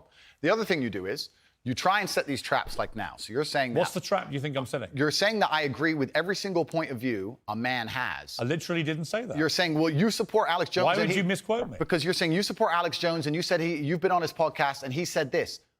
I don't know what do you think of Alex Jones? I don't know everything he said. What do you think of him? I think on his podcast he was cordial. I think he was professional on his podcast. I've also done podcasts with rabid leftists and people who openly hate me. Is it wrong? I do a podcast circuit. Okay. So and I don't know everything he's ever said. When somebody like and I don't know what you're trying to get me here because I did a podcast. If you let me get a word in edgeways, I'll tell you. It's a lame trick. If you let me get a word in, sure. I will tell you. Let's go. Alex Jones said that Sandy Hook didn't happen. It was staged by actors. Okay. This compounded the appalling grief of the families of those. What does this got to do with Andrew Tate or this with an discussion? AR-15 semi-automatic rifle? They were already grief-stricken beyond belief. And this guy poured petrol onto that grief quite deliberately to make a huge amount of money from his InfoWars fake news bullshit. And as a result, a lot of the families have now sued him and they've won. And he's going to have to pay back tens, maybe hundreds of millions of dollars in damages to these families. And quite right, it won't do anything about the pain he caused them. Some of them actually have people turn up outside their houses. I'll say these families don't deserve any of that money. They don't deserve any of that money. Listen, it's unfortunate what happened to your kids, but you don't deserve tens or hundreds or $1 billion now that he's been over. $1 billion? Dude, he has every right. If he wants to believe that it was a staged event, he has every right to speculate or believe that it was a staged event. And honestly, he stands by that. At the time, he believed it was a staged event, and he thought it was a staged. And anyone that wanted to believe it's staged has every right to believe it was staged. You are not protected from the world just because you went through a bad thing, and you do not deserve millions of dollars just because you went through a bad thing. Because Alex Jones had told them that these parents were making it all up. They were all staged actors. It was all run by the government. So I simply say to you, now I've told you that, what is your view of Alex Jones? I don't see why any of that has to do with me. It's very interesting. I've done the guy's podcast. I know him well. He was professional and courteous to me. When I meet somebody and they show me respect, I show them back. Respect. That's what I do, as I did with you. You respect him? If somebody shows me respect, I show them respect back. So if Adolf Hitler showed you respect, you'd respect him back. And also, he corrected himself very shortly after around the same time, he corrected himself. He's like, okay, my bad. Initially I thought this was a staged event, but it's not a staged event. And that was years ago. Years ago he corrected himself when it happened. When it happened, he corrected himself, and yet the MSM, Piers Morgan, has hung on to it, completely hung on to it, and just ran away with it, and just repeated it over and over and over and over and over, soundbiting it, making it way into this bigger thing, into this like way worse thing than it ever was. If anything, Piers Morgan and all these MSM places owe Alex Jones millions of dollars in defamation. The logical extension of your argument. No, if in 1931 I was walking through Germany and a man come up to me and said, sorry for bumping into you, I'd say, sorry, no problem, mate. I'd show respect back. I don't know, what are you trying to say? That I sanction the Holocaust? You literally just said if somebody respects you, you respect them back automatically. I say if somebody shows me respect, I show respect back. That's a good way to go through life. Whoever it is. If somebody shows me respect and is courteous to me, I'm courteous back. Yeah. How can you respect somebody who caused such misery and pain to Sandy Hook? I have no idea the specifics of the thing you're discussing. I don't understand any of it. Well, I don't know anything about it. You've told me your version of events. When did you go on the podcast? I was on the podcast about four times in the last 4 years. I did one relatively recently. So four times you went on Alex Jones's podcast. Correct. Promoting him, helping him make money. I don't think it was promoting and helping him because... Well, it's his podcast. Well, yeah, but I've been on the podcasts of people who absolutely hate me. I've been on liberal left-wing podcasts. I've been on feminist podcasts. Fine. And no, you just sat here saying I would like you to agree, perhaps we can agree on this point, that I'm not a feminist. I go on feminist podcasts. I do a podcast circuit. You're not a feminist? No, I don't know. What do you think a feminist is? Well, let's not change subject here, Piers. Stay on the subject. You mentioned feminism. Completely, but you're trying to get away from the point, because what you did is you're trying to say, because I did a podcast, I sanction all of this person's views. And I'm saying I do 5 podcasts a week. You want to go outside? 5 podcasts a week, and I don't sanction 100% the views of any other person. Go sit by the door and I'll let you out. I'm an individual, and he has an individual views, as do you. So I don't know why you're trying to come at me with one of his views and pretend that's something to do with me. Because it's a pretty big view. No, but it's a lame trick, Piers, and you're better than this. So let's move on. Would you, if Vladimir Putin had a podcast, would you go on it? Sure. You would? Great. Okay, then we know what you're talking about. If Vladimir Putin had a podcast, I'd go on it. If Joe Biden had a podcast, I'd go on it. If a feminist has a podcast, I'll go on it. If Piers Morgan has a podcast, I'll go on it. If Alex Jones, I don't see the point you're making. There's no point here. You're digging, but there's nothing to find. Well, I'm not. I'm taking your position that if somebody shows you respect them. I think that... I'm saying there are lots of people in the world I do not respect. If Vladimir Putin showed me respect, I would not respect him. That's your opinion. But no, it's my view. What's your view? Okay, that's your view. Well, your view is you would. You're sitting here, Piers, saying that I'm on Uncensored Show, and in your intro you said that it's important that we don't have echo chambers and we have varying opinions. Correct. But then you're saying the people you don't like, you wouldn't go on their podcast. No. So you are a hypocrite. No. I will go on anybody's podcast and discuss any point. I don't think you understand what censorship means, do you? Like a lot of words we've had problems with today. You're just saying by Piers' logic, Andrew Tate shouldn't have come on his show today. Point I'm trying to make here. Hang on. What do you think censorship means? Don't hide from the fact that you're saying you will only do podcasts with people you like. Why do you think that's censorship? No, that's your prerogative. My prerogative is What does it do with censorship? I'll discuss opinions with anybody, and I've done hard left wing. Why are you not asking me about the podcasts I've done for the people who are hard liberal left wing? By the way, I don't care whether they're left or right. Okay. Extremists to me are all nuts, right? Then we agree. Yes. So perfect. Good. Next subject. All right, here's my next subject. It was a very serious case here. Jesus, and before we move on, sorry, Piers, but before you move on, I do find it kind of disingenuous, and I know we're on a show, and I don't have a personal problem with you, but it is kind of disingenuous to try and sit here and lump me in with some school shooting. That's nothing to do with me. That's nothing to do with me. So disingenuous. On any level. Let me explain. So disingenuous. You just said you've been on this podcast 4 times. In 4 years. Since he said the whole thing was staged. I don't know when he said it. And I think the fact that a smart guy like you wants me to believe you had no idea that Alex Jones, who's been in the news now for the last 2 years for being sued by these families for the most heinous thing imaginable of pouring petrol onto their grief by claiming that shooting was staged. The fact that you're pretending you didn't know about any of that. It's not about pretending I didn't know. Been on his podcast 4 times, supporting him and making him money. So damn right I'm going to call you out on it. When I do a podcast, if you think I spend time analyzing the point of view of that person and everything they've ever said for years beforehand. It's not years, it was minutes in most cases. Years and years. When did you last go on this? When did you last go on his podcast? You trying to lump me in and attack me for a person whose podcast I do having a view is absolutely childish. Insufferable. Because I've done a bunch of podcasts with people. You would do a podcast. I've done a bunch of podcasts with people who are advocating for things that I do not agree with on every single level. In fact, most of my podcasts are me disagreeing with people. So it's completely crazy that you're trying to lump me in with that. That's cheap. That's cheap. You are completely misconstruing the point of what I'm saying. I think deliberately. No, what you're trying is a cheap trick, and I'm just making it clear to the audience. It's not a cheap trick. I'm just curious where your moral line is. It's a cheap. What? Literally, you're doing what you just said, Piers. You're doing what you just said. You're being disingenuous. You're not meaning what you say. Dude, Piers, you're a fucking disingenuous weasel, bro. Agree with the points of view with the majority of the people I do podcasts with. So it's a very cheap trick you're trying here. So when people invent vile things to make themselves rich off the back of families of little... Alex Jones did not invent that story to make himself rich. He genuinely believed it was a false flag, which he has every right to genuinely believe that it was a false flag. He didn't decide to call it a false flag to make money. Absolutely not true.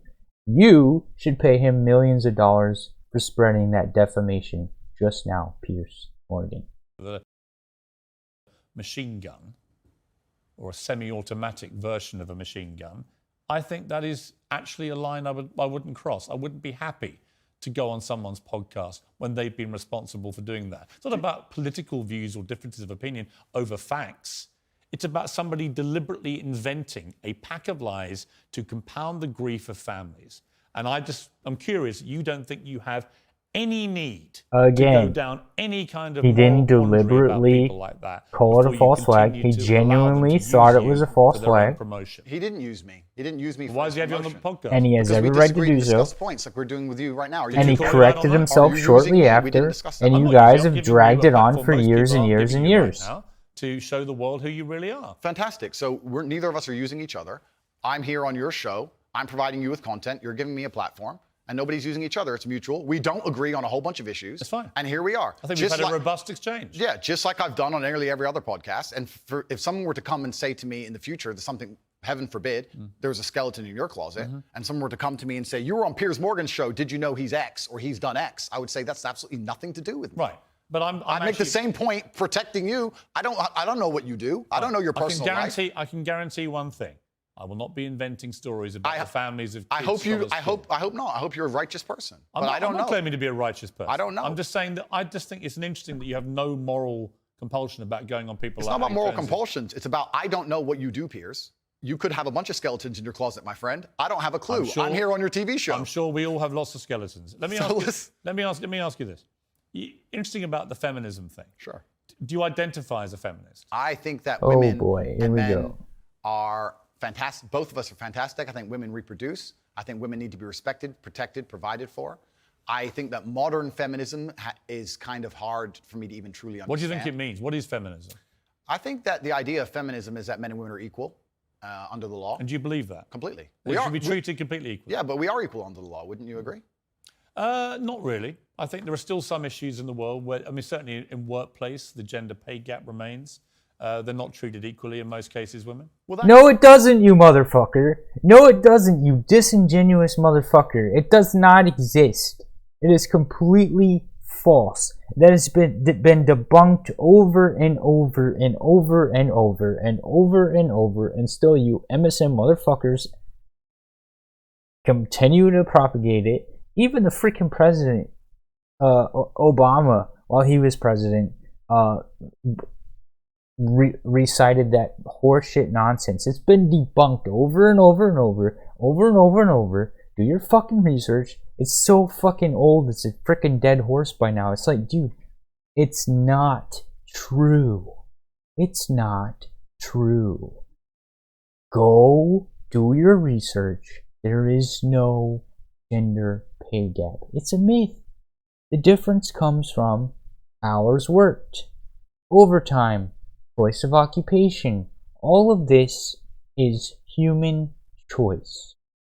So essentially, women choose to make less so they have more time to do whatever, and they work less dangerous jobs. There is no gender pay gap for the same job worked and the same hours worked. It is absolutely false. I'm sick of it. They just keep on. They just keep on. You say a lie enough times, you continue. They're disingenuous as fuck. Piers Morgan is disingenuous as fuck. And here we go with the feminist bullshit. Oh, and I would also, before we continue on from the gender pay gap, there are major U.S. cities right now where women are making more. Where women are making more for the same job. In major U.S. cities, women are making more than men for the same job. That's true. That's true. And I would argue that because of their biological benefits combined with this whole equality nonsense, that women have more rights than men, not less. that's already been discussed at length. I think that there's You actually... think women should go to work? I think women should work completely. You do? Why wouldn't they? Because in the parts of the country, of the world you were mentioning earlier, that have different views of women, they don't go to work. In the parts of the world that person from the podcast was from, for the point I made, yeah, they didn't. But I don't live in those parts of the world. I think women should be free to work if they choose. I think it's very important that the family unit remains. I do believe that in my personal view, the most important and respectful thing a woman can do is become a mother. I think that having children is a beautiful thing. But obviously, if a woman wants to work and wants to have a career, especially now with paternity leave or maternity leave, and she can manage to do both, why wouldn't I want women to work? I don't know why anyone would ever assume I don't want women to work or think women can't work, because I said that I should keep them safe sometimes. Good. No, but it's interesting because you have to look at this, Piers. It's interesting how people extrapolate. Andrew said that he's responsible for a woman's safety, and he said that gives him authority to make decisions for her safety, and that's been misconstrued, and he's a bad person. He believes that women are property. But now we believe that Andrew doesn't believe in love. Andrew doesn't believe women should work. Andrew, I don't know where all of that comes from. Well, that's why I'm glad we've had a chance to discuss completely. I believe women are sovereign individuals, and they can make any choice they so desire. I think that it's important that we remember that a man has a duty. I think I certainly in my relationship have a financial responsibility to provide for my woman. My woman would never have to work unless she wanted to, because I'm the kind of person who works hard enough that she wouldn't have to. Should young men, though, all aspire to be like you? Should young men aspire to work very hard, have no criminal record, become multimillionaires, protect and provide for the women close to them, be sovereign so they can stand up and have their own points of view in face of cancellation, be able to not be mentally intimidated when they go on national TV and there's traps set up for them? Yeah, I believe that confident, strong men who stand up and protect and provide for women are a good thing for the world and a good force for the world. And I don't think that I put a magic spell on anybody. I think there's a whole bunch of men in the world who understands my value. And if men grow up to be like me, you're gonna have a whole bunch of people with no criminal record, dedicated athletes, who protect and provide for the people close to them, are fantastic for the economy. And I'm certainly not the worst influence out here, Piers. You have Lil Nas twerking on the devil on music videos, which our children are digesting. You have drill artists singing about stabbing people to death in the middle of a knife crime epidemic. You have rabid psychopaths on whether the right or the left announcing violence on the other side. You have all these insanities in the world. And because I sit here and say, yeah, perhaps, now you've laid it out and it offended you, I understand. I didn't say it offended me. Okay, cool. I just read you the things. You read things that you said they could be offensive, and some people are offended. Well, some people definitely were offended. Absolutely. That's fine. And honestly, I think some of the things you said were genuinely offensive and misogynist. Okay, so they offended you. Like I said earlier, so they offended you, which is fine. I said they offended you, you interrupted me, and now you're saying they offended you, which is fine. But the point I'm trying to make is this. I'm not the devil. There are certainly worse people than me, and I don't disagree and they exist. With that. And I'm saying that my core tenets for the people who don't understand me are self-accountability, so I'm accountable for everything I've ever said. My core tenets are responsibility, so I'm responsible for everything I've said. My core tenets are traditional masculinity to a degree, which involves protecting and providing for women. And I'll make another point here that needs to be said. The number of women who have stood up and stuck up for me is ignored. Thousands of women are making videos saying, I've met Andrew Tate, he's such a nice guy. I wish I had a man like Andrew Tate who felt responsible to protect and provide for me. You know what? I do belong to my husband, that's why I married him and I love him. We ignore the thousands of women who stood up and stood by me and said everything I said is true. And we're taking a very vocal minority who have taken things I've said and are pretending to be absolutely and utterly devastated by them for some reason. All right, time out. Sure. You've had a good run there. Sure.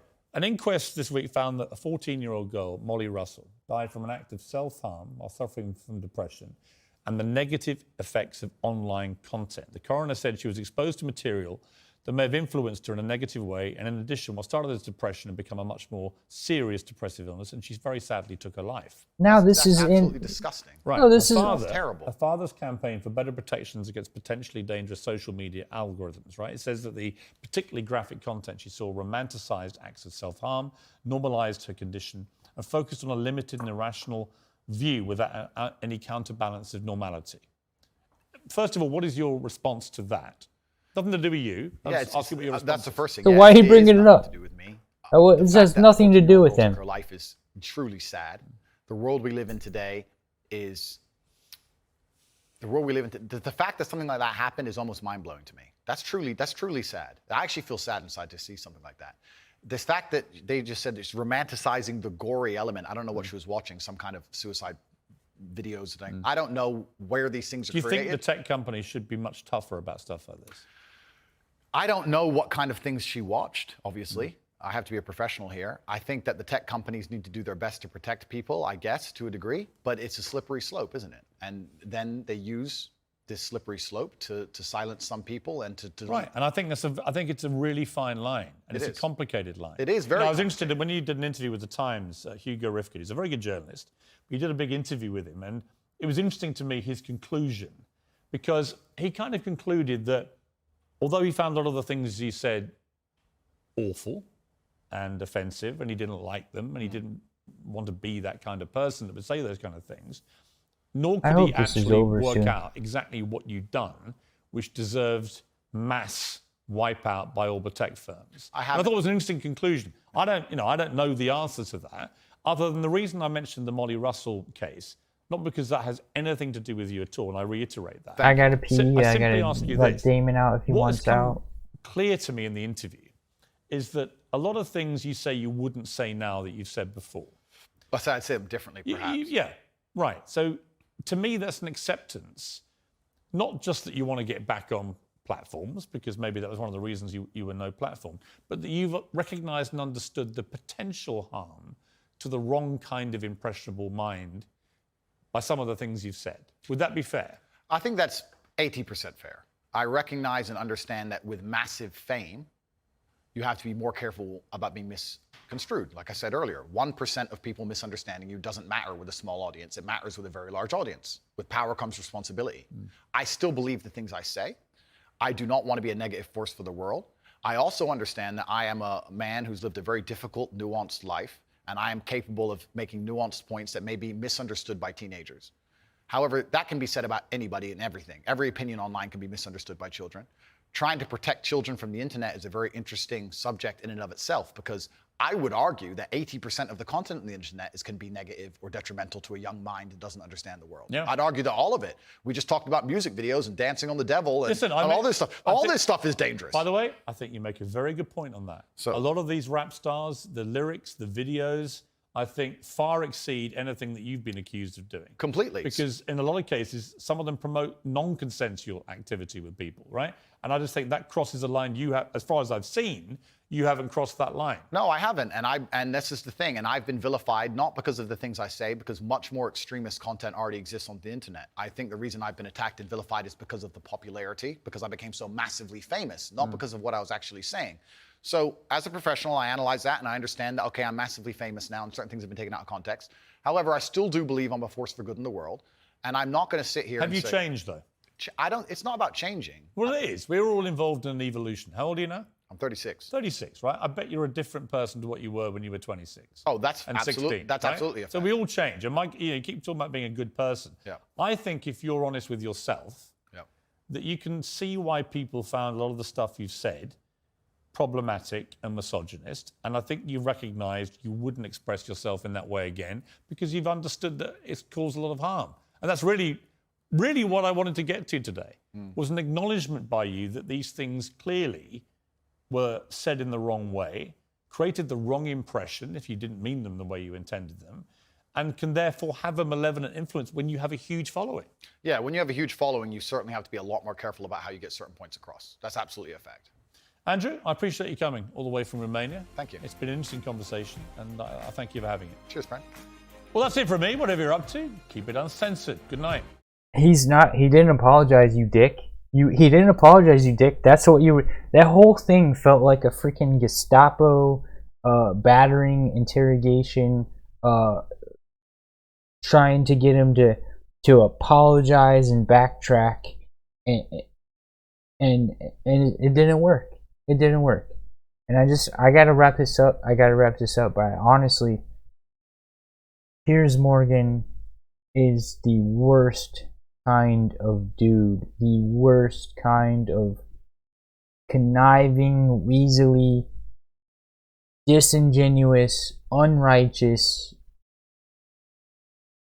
just dude, like straight up Judas, straight up do this, and there are so many of him in the world. Unfortunately, there's so many of them, in the world. But that's just the reality of you know, current climate. But anyways, I gotta wrap this video up. If you're still here, I appreciate you being here this long, and I definitely appreciate you. I would definitely appreciate if you hit that like button and you subscribe if you're not already subscribed. For you subscribers, I greatly appreciate you. I would greatly appreciate if you follow me on Twitch as well. And this was a long one, so if you're still here, kudos, for real, kudos. And if you want to watch other videos of me ranting or sharing my opinions on all sorts of things, check out this video that's popping up right there. And I'll catch you guys in the next one. Peace out, guys.